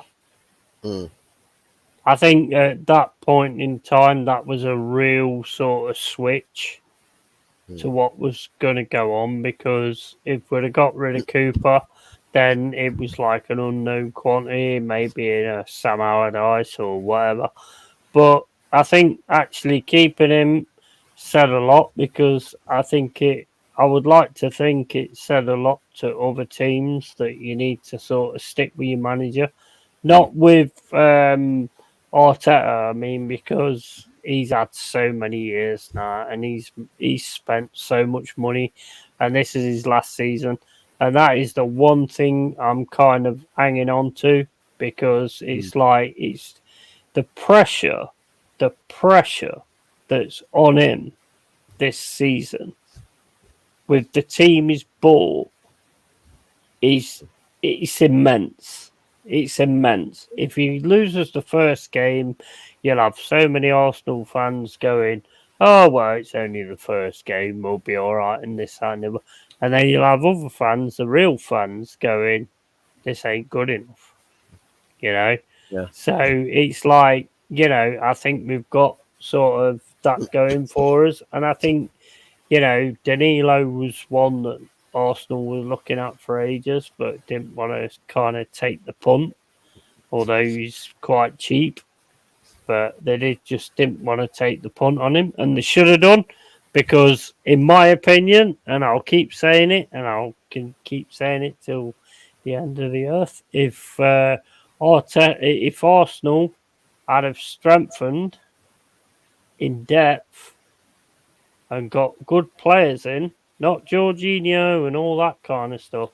If Caicedo. they'd have, yeah, if they'd have strengthened, if they'd have got Caicedo and they'd have really gone for it, and they'd have got a good fucking centre back that could take place of Saliba and stuff like that, I Mm, think they could have gone on to win the league because it was all in their hands. yeah, it's I think the mentality side of things as well, because you could see it from the way that they were talking to the media as well, where it was originally, right, when they were most comfortable, most in their groove and everything. When you saw them talking, or the players talking to the medias, you never got the whole, oh, we're on a title challenge. They never spoke about the title No, once. they never said it. So No. it's like they're just constantly like, oh well, we're just Mm. enjoying our football, where we're just taking game by game, and we're just Can't say focusing that on when you're top of the each league with game and all so that. many points. Yeah, it's like the second you start to think, oh, we might make it, your trip, you stop focusing on where you're stepping, and you'll catch your foot and you'll fall over flat on your Mm. face, and a person walking behind you is just going to walk straight past you. It's just like, mate, Mm. keep your head up, will you? Stop It looking at. just that didn't make any sense because at the end of the day, right, I can understand it when players start a season and keep saying, "Oh well, yeah, we've won 3 games. We're top of the league, but we're not about a title challenge." But when you're 11 points in the league, your team should be talking about, "Yeah, we're going to win the league" and all this kind of stuff. And they were still going, "Oh no, we're not thinking about the league." I mean, I understand it when you're like 2 points off the top of the league and it's like a struggle to get there. But when you're 11 points clear, your players should be going, "Yes, we're going to win the league." It was as if they didn't even believe it themselves. I think it's I think it's okay from the standpoint of say it's like Manchester City, because they're so used to winning it. Their Mm. conversations can be like, "Oh, yeah, we're going to go win the league again." That's Yeah, okay for them exactly. because they've won the league. They know what it's like. They know what to do. Mm. Arsenal have not won the league in 19 years, so every single person, barring Jesus and Zinchenko, are Premier League virgins. They don't know Mm. they don't know what is necessary or what you need to do to win a title. So the conversations that were going on at the time of them winning every game and just dispatching opposition after opposition after opposition, Yeah, making yeah, football look yeah. easy and the best Mm. football out of any other team in the country. Because Man That City was was amazing, though. like That was Man, amazing, though, in their e- spell. That was amazing. even with Erling Arsenal was Haaland, amazing in their spell. yeah, I'm not gonna drop that. I mean, at the end of the day, when they was doing it, they was amazing. The only issue I had was that no team was trying to challenge them to mm, stop actually doing it. But when they was actually passing it around, and they just looked phenomenal. They mm, they look like the team that fucking got the invincible fucking thing going mm, because you just couldn't touch them. mm, Well, you could touch them, but the other teams wasn't using the right tactics and getting into them. I think all you needed to do with Arsenal was just get into them. If you get into Odegaard, he ain't shit. mm, He sinks. yeah, You know, if you get into Saka, he just continually keeps going, "Oh, ref, they're kicking me, they're kicking me." And it either works or it don't. And it's same with Jesus when he goes down and starts crying and shit like that. If you got a referee that doesn't go for that, then they're in trouble. And I could see that from the start of the season, and I kept saying it. As soon as you get a team that don't let you play, you ain't got nothing else. And I kept watching them, and no team did it. Not one team did it. And then all of a sudden, it's like Man City all of a sudden came along, and I mean you can't not Man City because I mean they put Grealish on the left, which I don't think anybody thought, nah, that's the wrong decision. He don't belong out there. He now looks like he's been there all his fucking life, you know, yeah. and It's Pep Guardiola. I mean, he was doing a classic sort of 4-2-3-1/4-3-3 for like the first half mm, of the season, and it wasn't working. The balance wasn't quite right there. So he made one simple change and moved to a sort of a transitional 4-2-3-1, or I think it's a 4-1-4-1 in defence to a 3-2-4-1, with John Stones partnering a second DM to aid in transitioning and sort of playing, doing passing patterns in a certain way. That chance creation favoured more to Erling Haaland than it was doing so before, because the conversation before was, do we play Erling Haaland or do we play Julian Alvarez? Because Erling Haaland's dropping out of form. So, I mean, Pep Guardiola changing the system to sort of find winning forms. The one thing I think personally, I think there was a thing about Haaland. I think there was certain players who it's like, I don't just want to pass to him and then he score. And I think we had the same thing with Collymore, where it was like, I want to be the star, so I don't just want to give the ball to him and then he scores and, I look like fucking nothing. Do you know what I mean? And I think that, personally, this is just my personal point of view. I don't think they wanted to just lump the ball up to Haaland. Whereas I think if they had have done that, they'd have probably won the league a hell of a lot sooner. Because that guy, he's just fucking immense. And I hope to, you know what my biggest fucking wish is, right? Is that Erling Haaland goes, you know what? I want to follow my dad's footsteps. So I want to play for Forest at some point. And I fucking hope to God he actually thinks like that. Well, you might get him with like a. Hey, early doors, how you doing, mud buddy? Big up Early Doors TV. I suppose you probably could get him when he's sort of hit 34, 35, maybe 36. Nah, we want him now. Fucking 30, you mad? Hey, I tell you what, you stick with fucking Ireland, we'll have Ireland. Well, what's to say that they don't exchange boots after a Manc derby and how many European Cups you got? It's 3, I think. 3, I think it's 3. Prick. Yeah, fucking prick. The 2 Champions Leagues under Ferguson, I think we won it once before that. Under okay, how many milk cups did you win? Hey? How many milk cups did you win? Oh, no idea. No, don't even know what a milk cup is, do you? No, probably not old enough. I mean, I think it's the same as the Carabao Cup now, I think. Oh, I don't know. He had so many fucking names, mate. I mean, I'm surprised it's not called the fucking Dylan Mulvaney Cup, no. Nah. Probably end up being the LGBTQ Cup. I can't, mate. I can't beat you guys on what you've won. But I thought it'd be fun to actually try. I mean, you can still beat City with that. Mm. They won a treble, but they've still got more European acumen than you. Yeah. See, I love that. Because when when City came to the city, to the City ground, and we was all singing, we were singing all the European Cup, you'll never win that, and all this, that, and the other. I love the fact that when Haaland had his interview, he turned around and said, "Hey, Nottingham Forest, we've got one now." So it obviously shows that he took into account what we were saying. Do you know what I mean? I like that. A player that keeps his receipts and he'll actually go out and he'll take names. He'll keep receipts and he'll let you know when he's achieved it. I like it whether you say it's whether. Good night, Mama Flossie.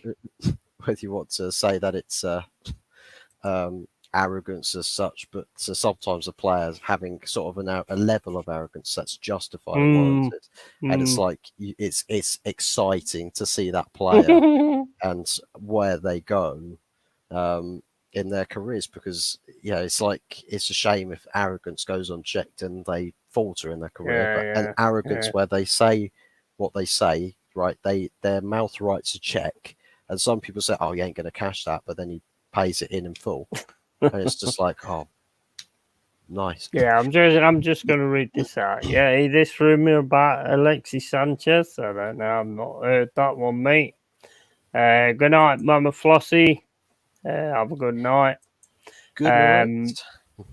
For the moment, I thought you said MILF Cup. Yeah, I won't be the first time. And yeah, night early doors. Well, I'll tell you See what, you I'd later, love it. man. I love it if a bit like Crystal Palace, they had the cheerleader girls with the stadium walkout. If they do the if they turn it into the MILF Cup, then the trophy presentation comes with like what is it, Hooters employees or something. You get all the Hooters employees come out in their masses, and so it's like, here's your trophy. Yeah, A kiss on the cheek for each and every single one of them for each of the players. absolutely. Absolutely. 100%. What do you think you're going to do by the end of the window? What are you looking at? Ooh. Well, we've supposedly got terms agreed for Hoyland and Amrabat, so we're looking at both of those two deals being done by the end of this week. Amrabat's big star. Yeah. So I think Hoyland and Amrabat are guaranteed to come in. The backup goalkeeper chat with Zion Suzuki, apparently that's not going to happen anymore because Suzuki wants game time. So essentially he said no to United. So whatever else we do with the backup goalkeeping situation, we're yet to see. I think with any other signings, I think one of the touted names is probably Joao Felix on loan, which I reckon if we do an additional attacking signing, because what Ten Hag wants is two options. Because at the moment, even if we sign Hoyland, we've got one fit striker, and Martial. And this is the thing I said about Anthony Martial is we can't rely on someone who's got an atrocious injury record. We can't rely full stop. What we can do is if he's doing a bench role, right? So his match time is limited. He's not game after game after game. But if he can't stay fit with a bench role, then the guy's football career is over. Because I called him the French Daniel Sturridge. Like getting a new injury every other week, you're going to end up playing in the Australian League and getting cut halfway through the season. And it's like, if he can't fulfill, like he's got talent, he has, but if he can't stay fit with a bench role to Hoyland, there's no point. So if I think with Ten Hag, he's wary to the fact, and he would like to have someone who's going to be fit, but also as an option B. So not the same out and out goal scorer, number 9 or target man like with Rasmus Hoyland, but you'll have a plan B, like a false number 9 to Joao Felix. Now he's trying Jadon Sancho in a false number 9, so maybe he changes his mind. But then again, personally, I wouldn't say don't accept that, because the problem with doing that with Jadon Sancho is now the guy's essentially got to play 4 different positions. So he plays left wing, plays right wing, plays number 10, plays false 9. So the guy's changing positions every single week. Because he looked good on Saturday. He looked really up for it on Saturday. Yeah, I suppose with that thing is he's played the false number 9 for 3 games. I'll be back in a sec, mate. Take over. Yeah. He's essentially started 3 games and he's played false number 9 in all 3 games. So he's got a run of games doing the same thing with the same role. So fingers crossed that is where he's essentially he's getting his game a bit more simplified. Early Doors TV. Good night to the pair of you. Catch you another time. Look to do another show again, Yeti. I'll be sure to let him know, Early Doors. Big up to you, man. And have a good night's sleep. Don't let the bed bugs bite. I'll let him know to that. But yeah, it's Jadon Sancho for me. Yeah, if he's getting a run of games in false number 9, maybe that's a teller for what his role's going to be in the team come next season. But with Ten Hag, I'm hoping he sticks to his guns. I'm hoping he does stick to his guns on what he's originally said and goes out and pushes the club to get another signing in, because you can only it's only a good thing to having options in depth. And it's not like he's going to have a mad bloated squad, because we've got players to get rid of, and that's going to be a big influential part to our window as to who we get sold. But I think one of the other signings that we probably need to make on a permanent basis is going to be centre backs, because we want to get rid of Maguire. I want to see Maguire get lost from Manchester United. Now, whether people agree with that sentiment about supporting players or not, personally, I don't care. You can cry about it, but above all else,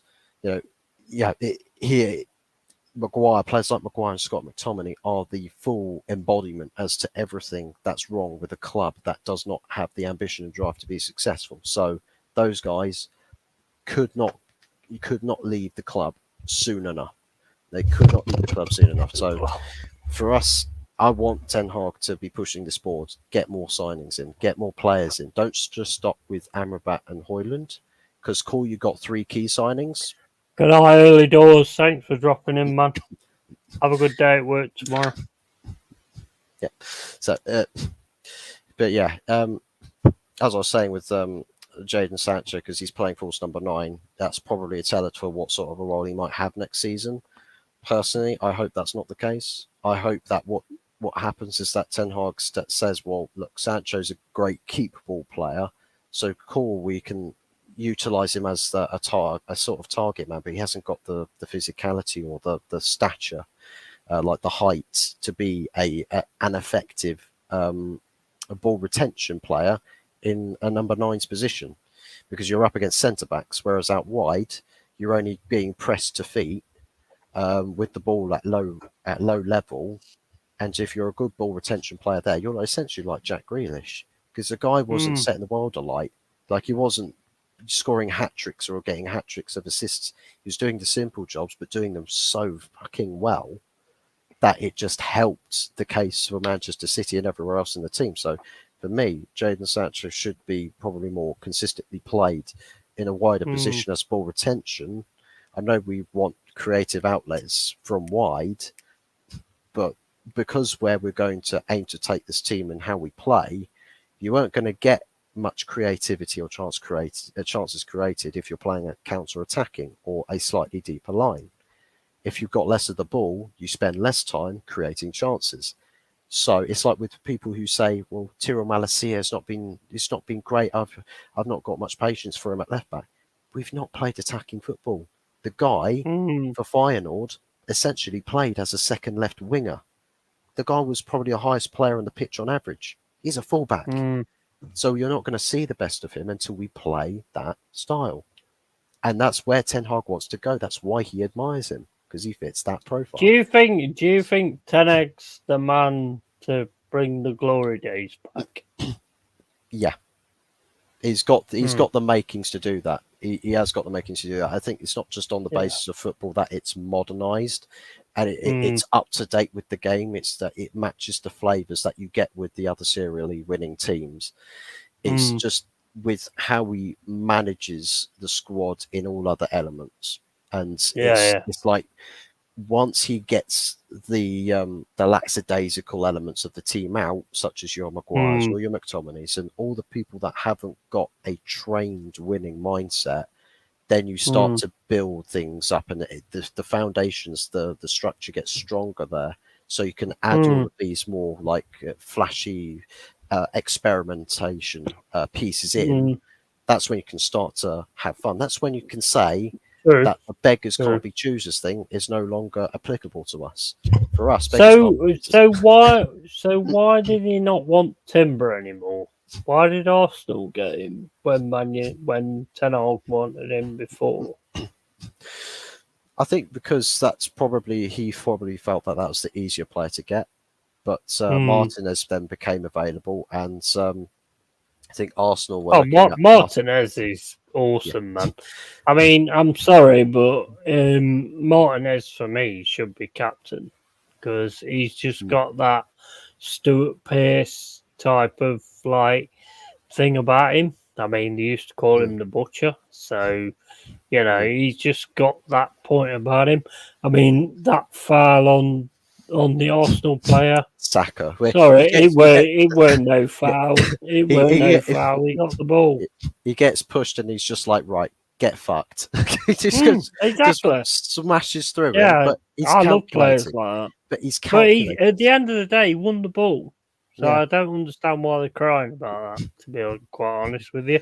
Yeah, it's Um, calculated. you Yeah. know, but when you get beat 2-0, you've got to have something to sort It's of put it down to, I suppose. Yeah, it's never your fault, Arsenal fans. Don't worry, it's never Yeah. your fault. The victim mentality. It You was can. one thing. It was one thing in the game. Manchester United beat you in everything in the game. But then Martinez makes a challenge and you go, oh, it was out of order and this, that, and Yeah, the other.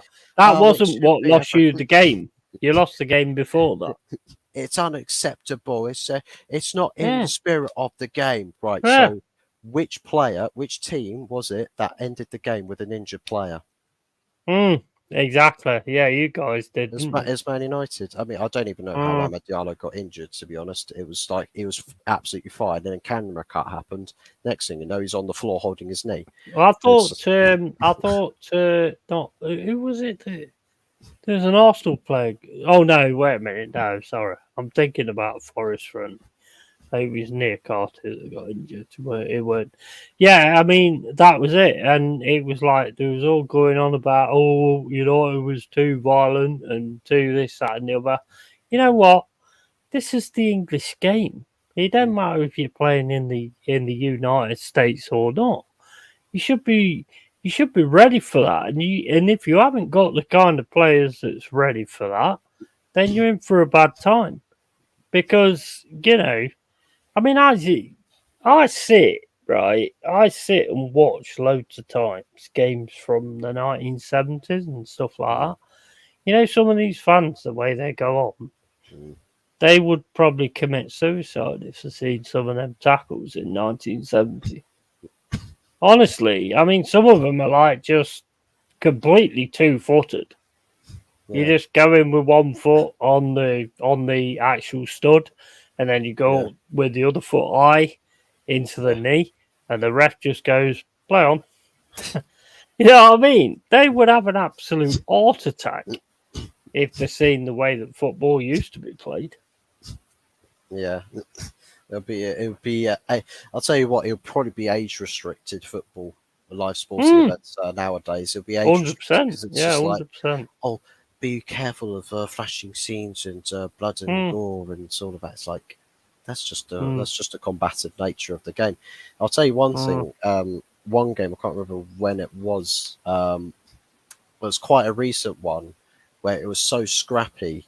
It was really terrible, but I think it's Newcastle and Leicester or something. I don't think it was last season. I think it might have been the season before. But everyone was just like diving in. There was like 6 or 7, like go to ground, like slide in, just take the player out challenges in a row. Yeah. And it took until like the 7th or 8th tackle for the referee to say, "Oh, okay, hold on, stop," like give a free kick. All the fans in the stadium were like, way, just watching each. They were even cheering. I'm pretty sure they were even cheering the opposition tackling their player as well with a strong challenge. It was just like, way, seriously, it's like it gave a vibe of. It's like the referee was almost feeding off of that energy before it's just like, it's changed so much, isn't it? It's like it's a shame that they don't get a bit of that. It's like with the VAR thing, where they're taking situations where it's just like, well, it's like Casemiro when he got sent off for holding or grasping Will Hughes' shirt. I'm like, but people are saying, but because he's got his hand around his throat. No, he didn't.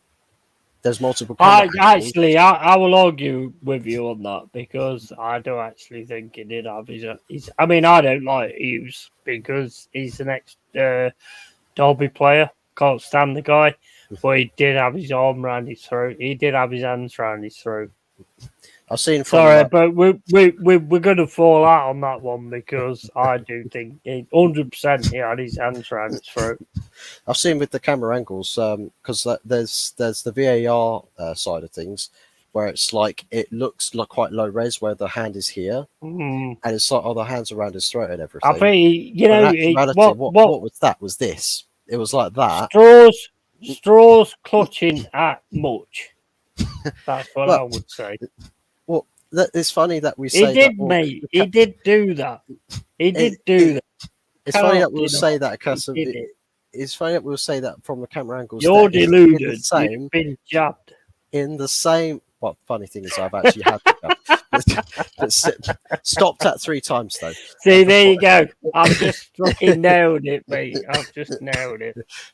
But in the same passage of play, it's just like where you can question it though. If you were to say, "Oh, Casemiro got sent off for having his hand around his throat," in the same like video footage, you see Andre Ayew not just do this.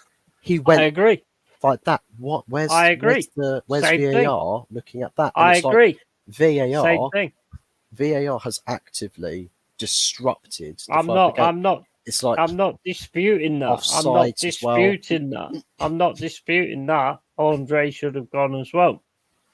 Yeah, because he did exactly the same thing. But it's the exact same thing with, I don't know if you remember it, and you will because you're a United fan, whereas Sabitzer went in on phase of fives or whatever, Leicester. That to me was the sending off. That was pure fucking studs on the knee. Well, yeah, and that's the thing. VAR, and he never got nothing. He never got nothing. That's the thing, and it's ironic you say that with the studs on the knee and all of that, with VAR not giving red cards and everything. Andre Mariner, the one that gave the red card for Casemiro the first time, refereed the same weekend with Leicester versus, I can't remember who else it was, who the opposition was.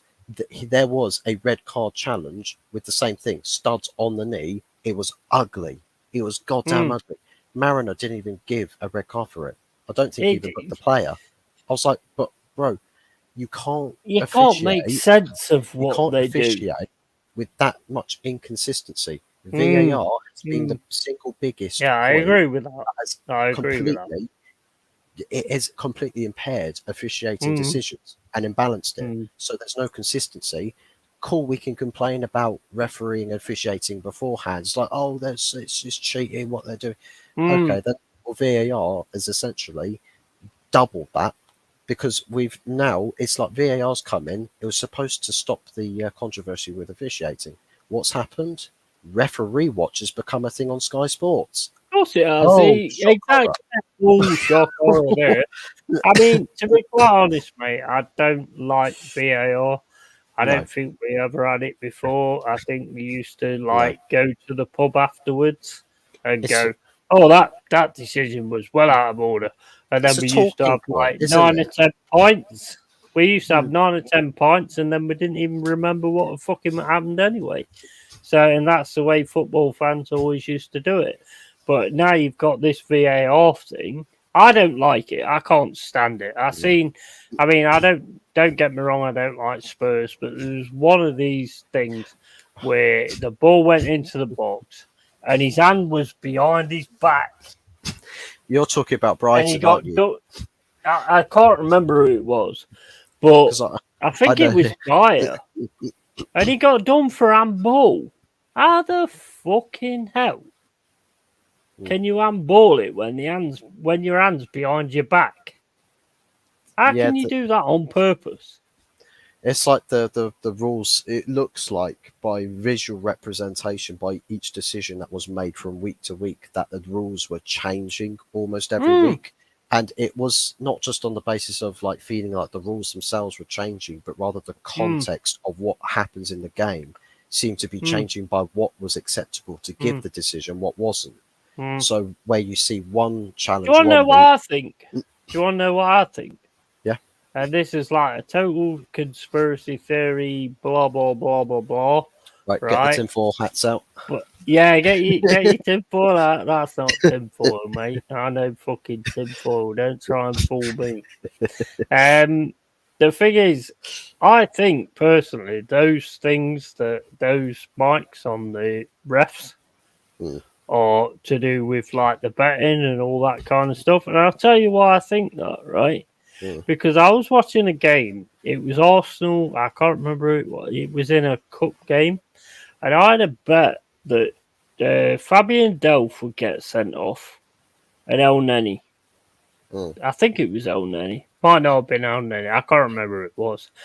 But Fabian Delph got sent off, and then El Neni did two of the worst challenges I have ever seen, and still seeing the old game out.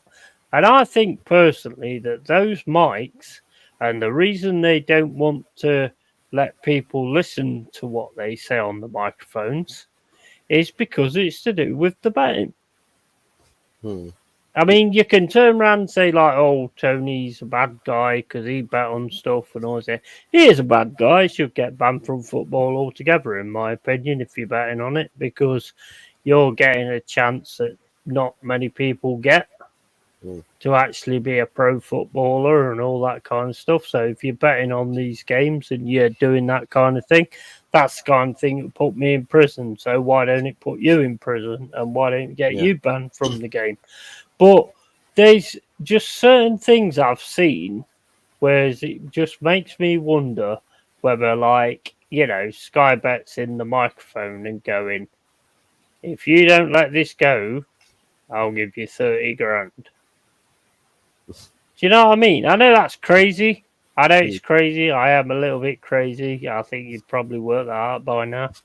But it just so many things. And the thing that annoys me is when these players get done for screwing up bets, they ain't just screwed up bets. They've screwed up people that have put money on bets.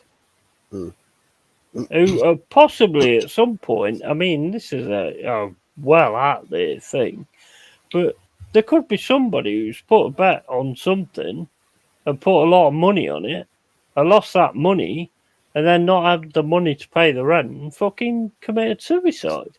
And that, to me, is fucking wrong. Yeah. I mean, that got totally off scale on that, but I just think those, like, microphones on refs and the reason they won't let people... I don't think people need to hear what they're fucking saying, to be honest. You can see it on the fucking video. So why do you need to know what they're saying? Yeah.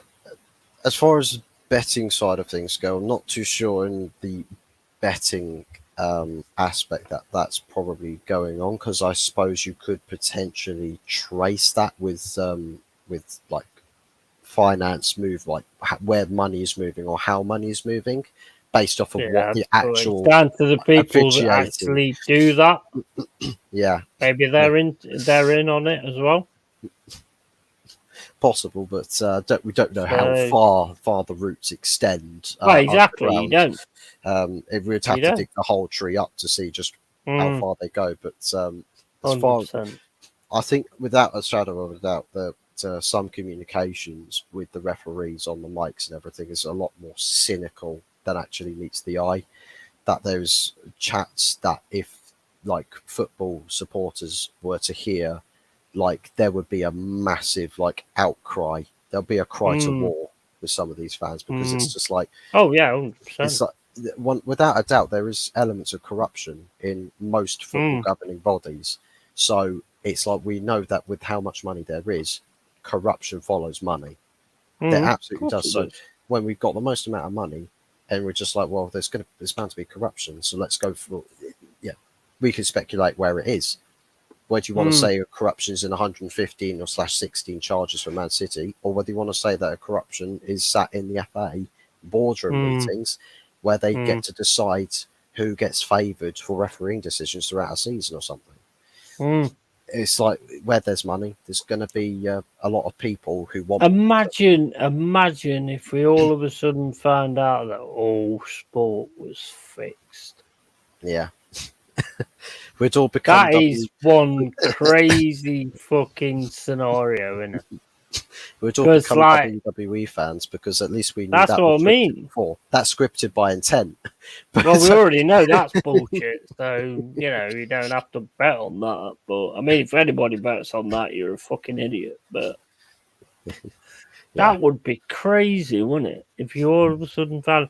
Because, I mean, if you think about it, so much money to be made out of that.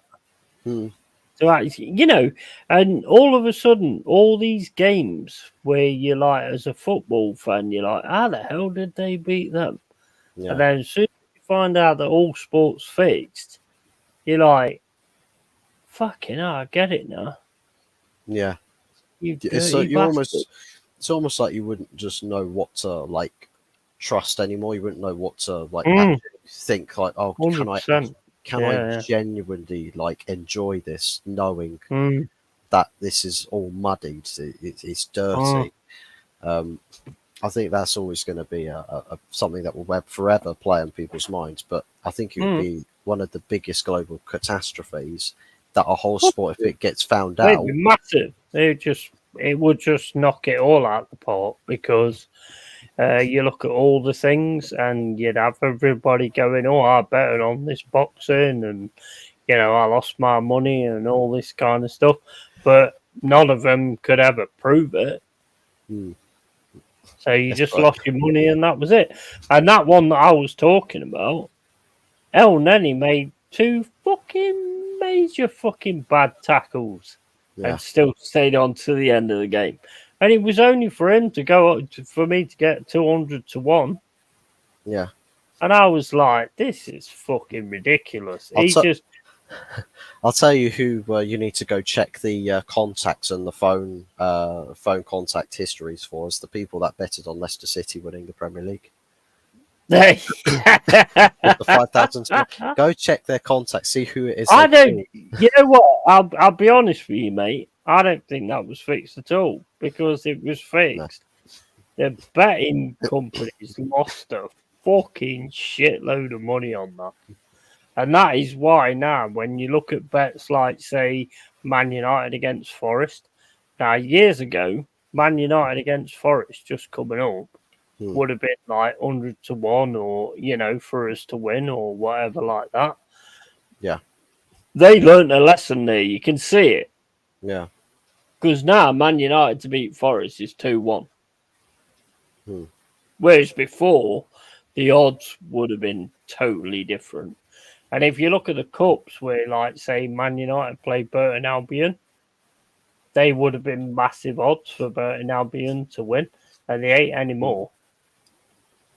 No. Not since what Leicester did, because some people like put silly bets on it and fucking won. And fair play to them, man. Fair play to Leicester. I mean, that was Hmm. absolutely amazing to just come Yeah. up, win the Premier League. Do you see anybody doing that now? I mean, I just think it's too big now. You couldn't do I'd that. s- I'd say one scenario that it could happen again is if you get a team, say for instance like Brighton, if they get Mm, a lucky break in the season, Pep Guardiola's no longer Man City manager, Jurgen Klopp's mm, no longer at Liverpool, and they've had a fallen off. They've fallen off slightly. Chelsea continue going on the trajectory that they're going and potentially cocking up the way that the team is and ending up costing them like positions in Europe and all of that. If Tottenham yeah, yeah. Hotspur keep going on with sacking managers and trying a new style, new eras and everything, and if Manchester United just don't have the bottle and Arsenal keep on Mm, bottling the titles mm. and finishing second in a one horse I race, can't, I can't see anything like that happening like there. To be it, honest it, with you. it. I think for a lot of the teams that are smaller teams, there is enough money for them to do it. Like Mm, you could say from a monetary perspective, they could invest mm. in a right Imagine way. if Luton, imagine if Luton win the league next season. Oh my god, they'll literally be What holding is up. it? What They'll is be paraded. Luton's? They'll be What is paraded. Luton's betting on winning the season next season? Let's have a look. Let's have a Oh my. look, right? Because this will confirm what I've said. That the betting agencies have learned by their lessons. I bet you Luton winning the Premier League is like fucking, I don't know, 10 to 1 or something I'd, like that. It won't be I'd the say same as what it was for Leicester. I'll tell you what, the Premier League higher ups will want to keep, if there's any betting going on behind the scenes with the higher ups, they'll probably want to keep Luton as far Mm, away from Premier League title as possible because they know if they do a trophy parade through Luton Town Centre with that or through down Luton High Street, that Premier League trophy is getting nicked The parade bus is getting nicked. The whole thing's getting nicked. Literally, half the players would probably be nicked as well. Premier League medals, what are those? Trophy cabinet that just got bought.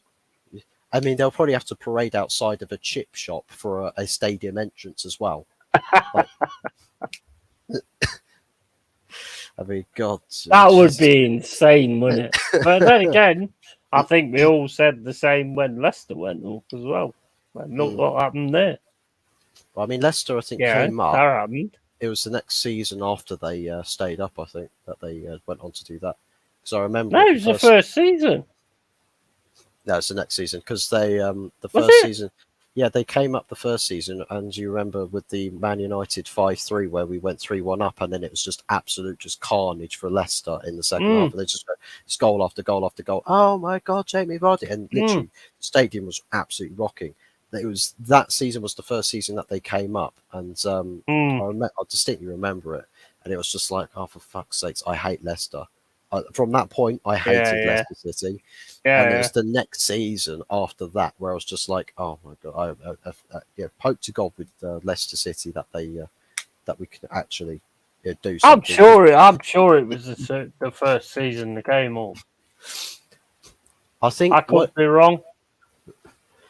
I know with Leicester City they won the title with whilst being the favourites to get relegated, but I don't think it was the first season. You're right. Yeah. After almost being relegated last season, that's even more of an accomplishment than if it was already in the Premier League. So that gives us like a lot of chance. Yeah, that we nearly got relegated last season, mate. So we're having the Premier League this season. Look, Anthony Elanga is your Riyad Mahrez. Danilo's your N'Golo Kante. Whoever it is you got up top this season, he's mate, your Jamie be Vardy. careful. Be careful what you say. Because we're coming, mate. We're coming for them European Championships and all that kind of shit. Worrell is your Wes Morgan. Who's your Robert Huth? Robert Hoof. Oh, we ain't got no fucking Robert Hoof. We got Felipe, mate. Felipe is fucking quality. I tell you what, one thing I don't understand, right, is how Tottenham can't find good centre backs when we got Felipe and Niakate. I can't understand. They are absolutely awesome. Well, because at the end of the day, mate, their owners are not about the club, are they? No. They're just the club's like a second thing. It's like a sister thing to the owners. They're more bothered about Beyonce and fucking go-karting and all this that and the other. I think Tottenham just comes as a second. That's the problem. Is that Tottenham Hotspur? The problem that they've got now with their ownership is that they can't exactly do like protests against owners now because they can't get change. Even in best case scenario, they can't get change. They have to hope that someone goes to the ENIC Empire and asks them, "Can we buy Tottenham Hotspur Football Club off of you?" Because the problem is that Tottenham have is their stadium is rented to ENIC. They have to Tottenham have to pay ENIC for the rights to use the stadium. So if you buy Tottenham Football Club off of ENIC, you have to buy the stadium as well. But will ENIC give up the rights for Tottenham Hotspur Stadium? Because it's a big drawer of money. It's to be quite honest with you, mate, I don't think a lot of people have actually looked at this the right way. It's quite frightening because they're keeping a mediocre team with like gigs and WWE, UFC, and all this that and the other. If all our clubs decide to look at that and think, that's the way to go. If Man United decide, fuck the team, we're not interested in the team, we can make money on the events and all this kind of stuff, that's quite scary to every team. Well, I'd say we're probably okay with that because most people come and look at the stadium and see the absolute rust all over the place, and they're just like, this place isn't even safe enough to stand in. I mean, I can't believe the amount of away fans that still rate going to Old Trafford, because it's just like, Jesus, is this roof going to collapse on me or something? Like, we've got leaks going on at the That's stadium. ridiculous. That is. Like, literally, and some people might say, well, the Glazers have invested in the stadium. No, they haven't. Since they came in They didn't care. 2005, the expansion that happened whilst the Glazers were at United was paid for by the previous ownership before the Glazers came in. So that They was didn't happening. care. They don't care, mate. They The only don't give a thing, shit. It was evident. the only thing they have paid for legitimately, right, is a new coat of paint, which by the looks of it, they ran out of paint halfway through the job, so they couldn't get they couldn't afford enough cans of paint for starters, and they have added Wi-Fi. Woo! Wi-Fi! I can now, whilst I'm at the stadium during the game, I can now tweet about how fucking shit it is to watch our rivals pub stomp us left, right, and centre in our own home stadium. Excellent stuff. It's That's absolute. crazy, because it's like, like I've already said, I look at other clubs and the way they're running, and they're running in a really good way. Even Brighton, I think Brighton's running in a really good way. They're saying to Chelsea, you pay the money or you don't get the player. They will get the player eventually, obviously, because when a player don't want to play for you, you've got no choice but to let them go. I think we've come up, and I think we're doing the right thing. And I think a lot of you big clubs need to look at that point of view. There's a lot of clubs coming up that are doing the right thing and doing the right thing by their fans and all that kind of stuff. Because at the end of the day, your fans is the reason you are what you are. If it wasn't for your fans in history, see, this is what a lot of these fucking YouTubers that come up and start doing YouTube channels don't understand. They don't understand any of the history at all. And it's the history of what's put you where you are now. It's only milking the cash cow of what's trending now.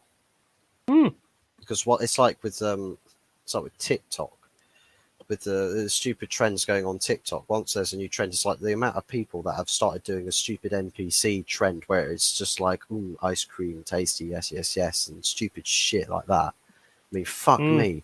You're pretending to be an AI on TikTok and you're making thousands of pounds per stream. Per stream. I'm like, well, no fucking wonder people are acting like degenerates on the internet. Same thing goes for footballing, YouTube football. It's like if the biggest money maker, and it's just like, imagine if Lee Gunner was spouting for club PR. Imagine how successful and how rich he would be. Man would be living not 100%, in an apartment, and that's why I respect him. He wouldn't be living in a flat. He would be living in what is it, Porto Banús? Of course he would. He'd be driving a Lamborghini. And he would have his own yacht with his own logo on the side. It parked in. And that's why I respect. That's why I respect people like Lee Gunner and Jez and Kenny Ken and Early Doors and yourself, because you just talk it real. You don't actually just say things that everybody wants to hear, because anybody can say everything that somebody wants to hear. I mean, it's easy. I can do it. I can just sit here and go, yeah, I agree with the fucking transgender movement, and I agree with illegal immigrants and all this, that, and the other. But that ain't me. So why would I do that? Same as you. It's like with the people. It's like people who support with the I know Pride thing, like Pride Month and all of that. And it's all of these companies that change all the logos and everything. And it's so sad, isn't it? It's just like, for anyone that's thinking, oh, I'm glad that this company supports the movement, it's just like, do you know the cynical side to it? Is they don't care about your movement. Yeah, they care about the money that they make off virtue signaling. Of course they don't. It's all about money. And see, that's the thing. It's just human nature. And the thing is that worries me is, when they drop it, when it don't work for them anymore, and they drop it, these people are just going to be left in the wind, and there's going to be so many people getting a fucking kicking and getting violence and all that kind of stuff. If they think it was bad before, it's going to be even more afterwards. But when all these elites decide it's not working anymore, so we'll just drop it and we're not going to be on their side and all this, that, and the other. It's And like there's with going to be so many of them get mm, fucking kicked shitless. It's like just scary, man. it's like China when they banned the last Pride or pro Pride thing quite recently. It's just like, well, it's when you look at countries like this where they just don't tolerate bullshit. Look at the Middle East, religious countries, right, that don't support the ideology of what pride Which is fair or enough. Yeah, which homosexuality. is fair It's enough. just like that's just what it is. The problem is that Christian countries are the most tolerable to all of these things going on. Problem is Christianity is getting invaded by it. The actual religion itself is getting invaded. It's like people doing these like drag queens and stuff, turning up to events with kids, and people are saying, Yeah, it's like, oh my god, they are targeting our children. Right, fight yeah. back, wake the Of fuck course up and it. fight back. And so now it's going to transcend, and it's going to get worse and worse as we go forward. It is going to get worse before it ever Of gets course any it bit is. better. Have you ever Christianity is waking have up. you ever heard of New World Order and all that kind of stuff? By I've, 2030, there's going to be like civil war in every single country, and that is what is coming. Because at the end of the day, right, mm, the fact of the matter is, I don't agree with gay. I don't agree with any of that because I'm a God's child and it wasn't the way it was supposed to be. So I don't agree with any of it. And I'll say that on stream because I don't give a shit. mm, I don't agree with any of it. It's not the way you was ever supposed to be. You're supposed to reproduce and keep things going. mm, And if you don't do that, then you're not one of God's children. And that's it, 100% facts. mm, And the thing is like, there's going to come a point where that is going to get rectified. One way or another, that is going to get rectified. And I feel for the people that, you know, are protected. Jaminio, buddy. Hello, buddy. Good to see you again. Nearly 3 hours on this stream. Fucking hell. Um, you know, I don't know whether that's you talking all the time or me talking all the time. But the thing is, it's going to get rectified. And the thing that worries me is when it gets rectified, all these people that's made a transition and all this kind of stuff are going to be public enemy number one. mm. And it's just going to go mental. Yeah. They're going to get hurt. It's going to go mental. It's They're going to be thinking they're living the life of the life, but as soon as the elites and all that lot decide that the division's not working and all that kind of stuff, they're just going to drop them mm. and not care about them anymore. It's yeah. I think it's as far as like civil wars with things goes. I think if like religion starts getting targeted or people, it's like when it's such stupid people are just like, oh, I'm so pro pride, I'm going to flaunt my flag in Qatar. Okay, then good Mm, luck to you. You'll probably see about 24 hours of sunlight, and that's it. You'll be dead. mm, You'll be mm, stoned, and probably stoned mm, live on camera too. I mean, it's like mm, seriously, people think, right, that it's disrespectful to not accept what everyone wants. It's like, I'm an mm. autistic guy. Why don't I go out there protesting and saying, "Oh, respect to autistic people, put us on a Yeah, pedestal"? yeah, Why yeah, can't I 100%. bend? Why Yeah. can't I bend governments to put Mm, me on a priority list where I get first pickings at mm, everything in life ahead of everyone else? mm, Because it's just balancing the books. It's just giving me equal mm, opportunity. It's like, but I, as an autistic guy, there's going to be people smarter than me. There's going to be people that can talk better than me, who probably mm, have a less fucked up mind to various mm, extents than me. I don't care if I'm at a lesser standpoint than someone else. That's going to happen. It's just the way it is in life. Some people are mm. more fortunate than others, but it does not mean that you have to sit there and feel like, oh, well, it's a complete and utter injustice. No, it's not. It's just Yeah, how it yeah. is. It's like with Black History Month. Morgan Freeman said on Black History, like, "Oh, what do you think about Black history? Is just this solve racism?" And then he turned around and was like, Yeah, I "No, love what he just said. just stop talking about it." Yeah, Because 100%. it's I like the love black that. it's I like the love that. Black Lives Matter movement as well. Mm, That was a genuine issue at the time when it first came up. I was just like, yeah, mm, Black Lives Matter. There's still a post on my Instagram that said at the time when it was a big issue, Black Lives Matter, seriously, systemic racism in the police forces in mm, America is a real issue and it's got to be solved, mm, and it does exist elsewhere. Look mm. at Black Lives Matter now. Who Yeah, yeah. who utters Black Lives Matter the most? It's just White a people. money making thing now. Yeah, white people are the people who keep Mm, like doing Black Lives Matter the most now. mm, And the amount of people, it's like, for example, Wilfred Zaha doesn't take the knee anymore. mm. There's loads of black players in the Premier League who stop taking it because it's like Yeah, yeah, it's it is. just virtue Yeah. signaling, and it's just highlighting for something that Mm. doesn't need to be highlighted in the way it is. It's like, cool, if there's ever Well, racism, I personally think that causes more racism it because does. if people keep taking the knee, then there's more people go, what the fucking hell they're doing that for? What is that all about? Oh, it's to do with like Black Lives Matter and all this, that, and the other. And that sort of turns them against it even more. So I don't, and the thing that annoys me is like with the media, all they like put out there is, and it's like you get a crime and it's like, Mm, oh, the guy that caused it was a black guy. He got dreadlocks and he got like a black jacket on. And it's like, why do you need to say that? And somebody said to me that the reason they need to say that is because some people that watch it are blind. I said, well, if they're blind, they would not fucking recognize him, then would they? mm, So that's not the point. The point is they're making a point of the guy is black, and that is, in my opinion, is what the media do all the time. I personally think it's a division thing. mm, It's a division thing, and it's the same as the LGBT and straight people. Most straight people don't give a shit if you're gay.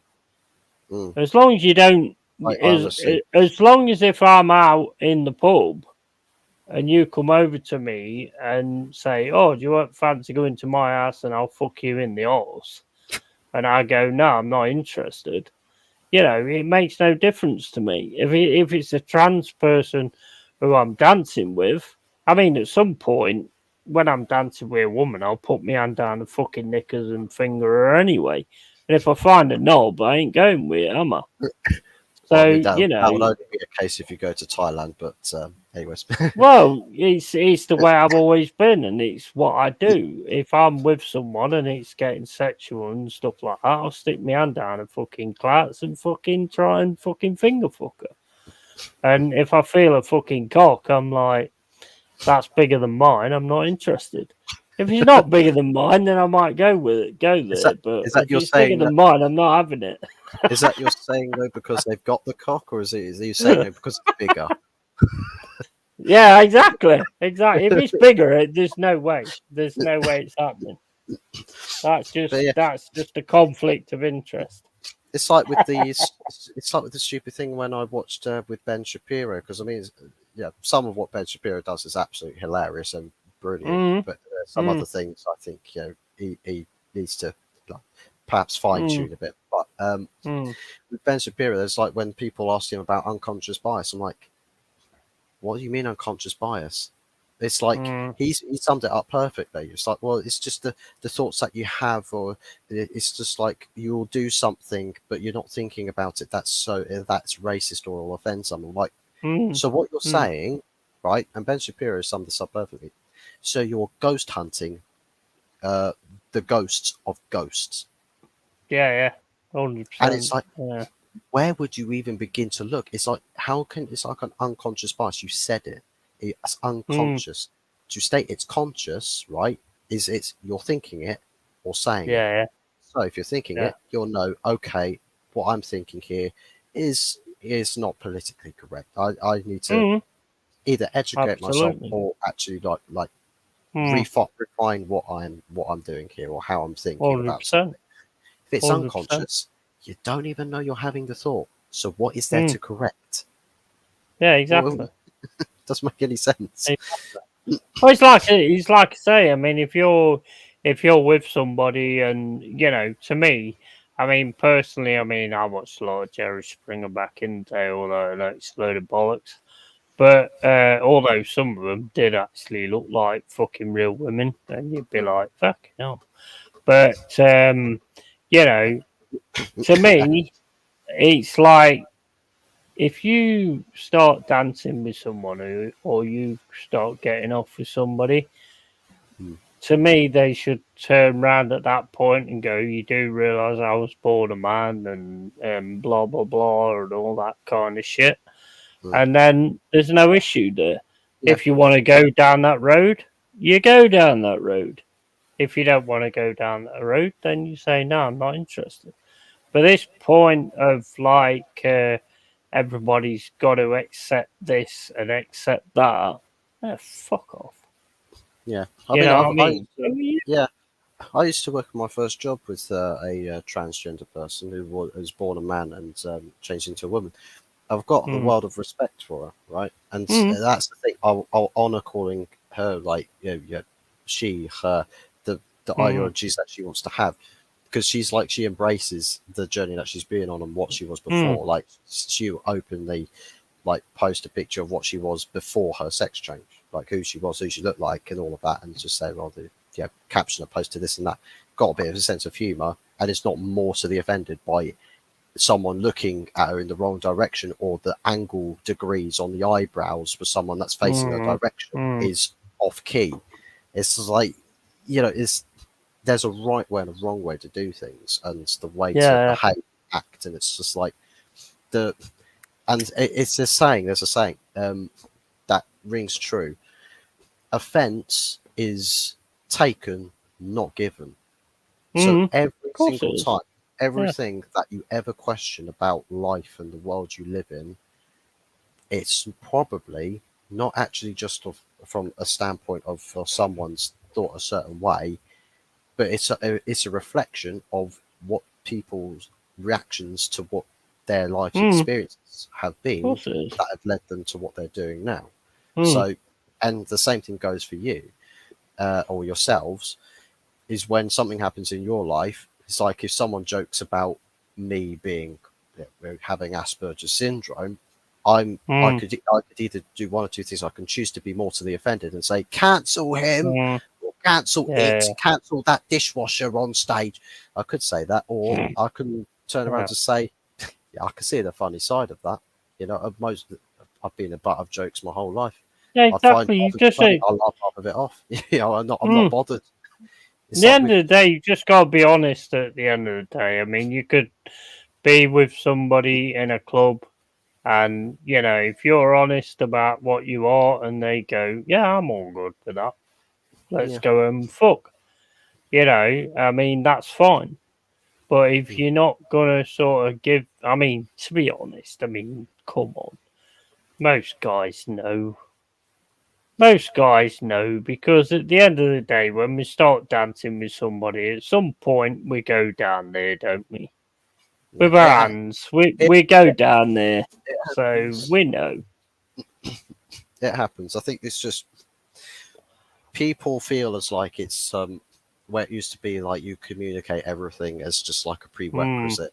Now it's sort of like it's offensive to assume. It's almost Hmm. offensive to ask or to inquire, and it's just like, well, because you're moving the goalposts here, or for a social Hmm. basis or social acceptability, no one actually knows where to go with each individual person.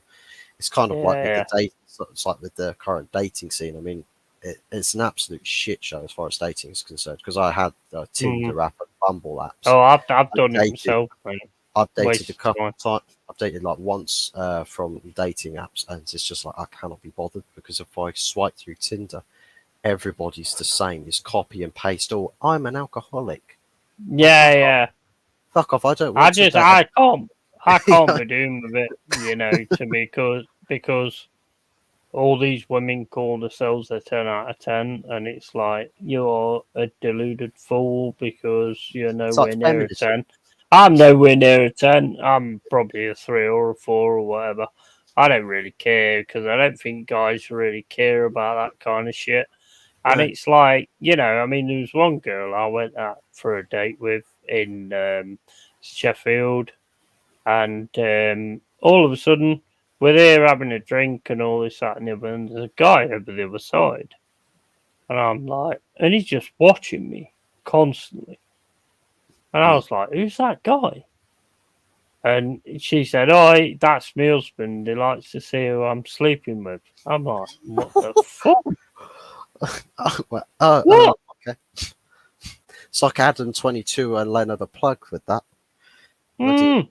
Bloody acceptability cucks and all of that. But I'll tell you what, with Adam 22, that guy's doing it just to get clicks and traction. Like, there's no, like, they're both equally as fucked up as each other. Then, obviously, but it weren't the worst date, mate. The worst date probably that I ever had was a girl who was like a real sort of goth girl, because obviously I'm a metal into metal and all that kind of stuff. Yeah, and basically she turned around and said, like, I've got a question for you. And I said, okay, ask me. And it was going well up to this point. And she said, I really want to kill myself, and I want to meet someone who wants to do it as well. And I was like, what? What the fuck? Oh, bloody hell. So you're treating this date as like your last meal, right? It's like, what the fuck are you on about? Where's the Judas? Where are the Romans that are going to pin you to a cross? I know, yeah. Okay, Doc. Okay, Doc, let's go and kill ourselves. Let's go and climb up the fucking escape route and fucking jump off the building. You fucking dozy prick. I just, you know what? I'm very, as you probably know by now, talking to me, I'm very sort of straightforward. And I just turned around to her and said, are you fucking stupid or what? I think it's a why blunt the fuck would I want to kill myself? It's a blunt honesty where it's just like, or brutal honesty where it's just like something, you know, sparks you. Well, she could have told me on the third date when we was on top of a cliff. So I mean, I suppose I've got to give respect for that. But we're like on the third date and we're on top of a cliff and she's behind me and going, I want to kill myself and I want somebody else that does too. See you later. You know what I mean? I suppose it could have been worse in that respect. Yeah, she wasn't driving you around in a car at all where she decides to lock the doors from the inside and start. I never got in the car, mate. I never got in the car. Fuck that. I just went, I'll tell you what, I'll see you later. I didn't even do the old, I'm just going to go to the toilet and powder my nose and then fucking escape out the little toilet window, you know, which I would never got out of anyway because I'm too fucking fat. Anyway, mate, I'm going to call it there. Yeah. So call out your channel, man. So yeah, Sotfas 44 on YouTube. It's basically the Love United Hate Glazer logo, the green and gold to us whole thing.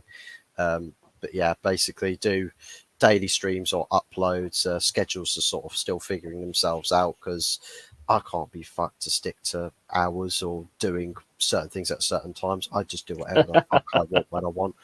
And it's kind of like that at the moment, but essentially a daily stream, and it's interactive as well. So do be sure to come check us out and get involved with the chat with all the other folks that do get involved as well. So yeah,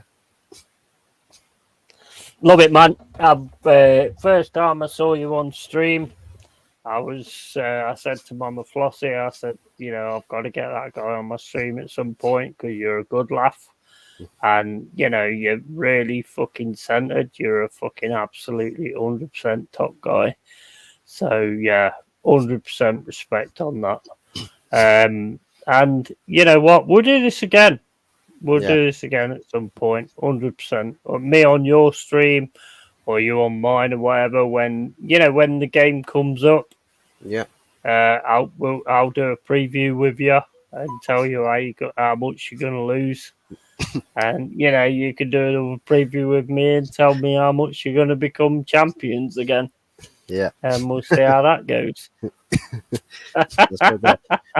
any fan camming that happens afterwards as well is going to be a delightful banter session. It's just whether I've got to find the banter lines or whether you've got to find the banter lines to just absolutely destroy it. Go like a case All right, mate. Wars. I'm gonna drop the outro now because I forgot to do it earlier on, so I'm gonna drop it now, mate, and I'll chat to you outside of this. Thanks for everybody for tuning in. 100% long-haired Yeti here, Hot Fuzz here, no over there. I still ain't got that right. Still figuring it out. Yeah, I'm still figuring that one out. But 100% love to everybody. Catch you later. Hit the likes, hit the subscribes. Turn the notification bell on as well and share that content as well. Do all that kind of shit. Right. The outro's coming on now. Oh, you are a bloody disgrace! Hey, Buzz! For missing the target from there, you want bloody shooting! Oh, it's crap! Oh, it's bloody rubbish! Rubbish! But how do you react though when someone, from your playing staff comes in and says, "Boss, I think you're doing this wrongly"? Good. Well, I ask him which way he thinks it should be done. We get down to it, and then we talk about it for 20 minutes, and then we decide I was right.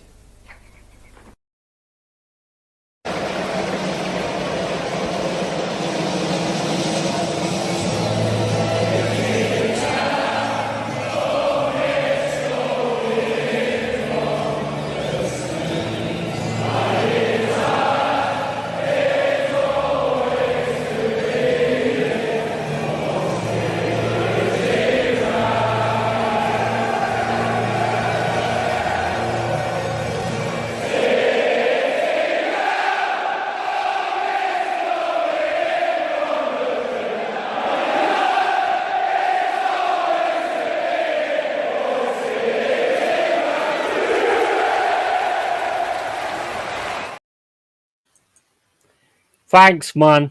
Fucking love that.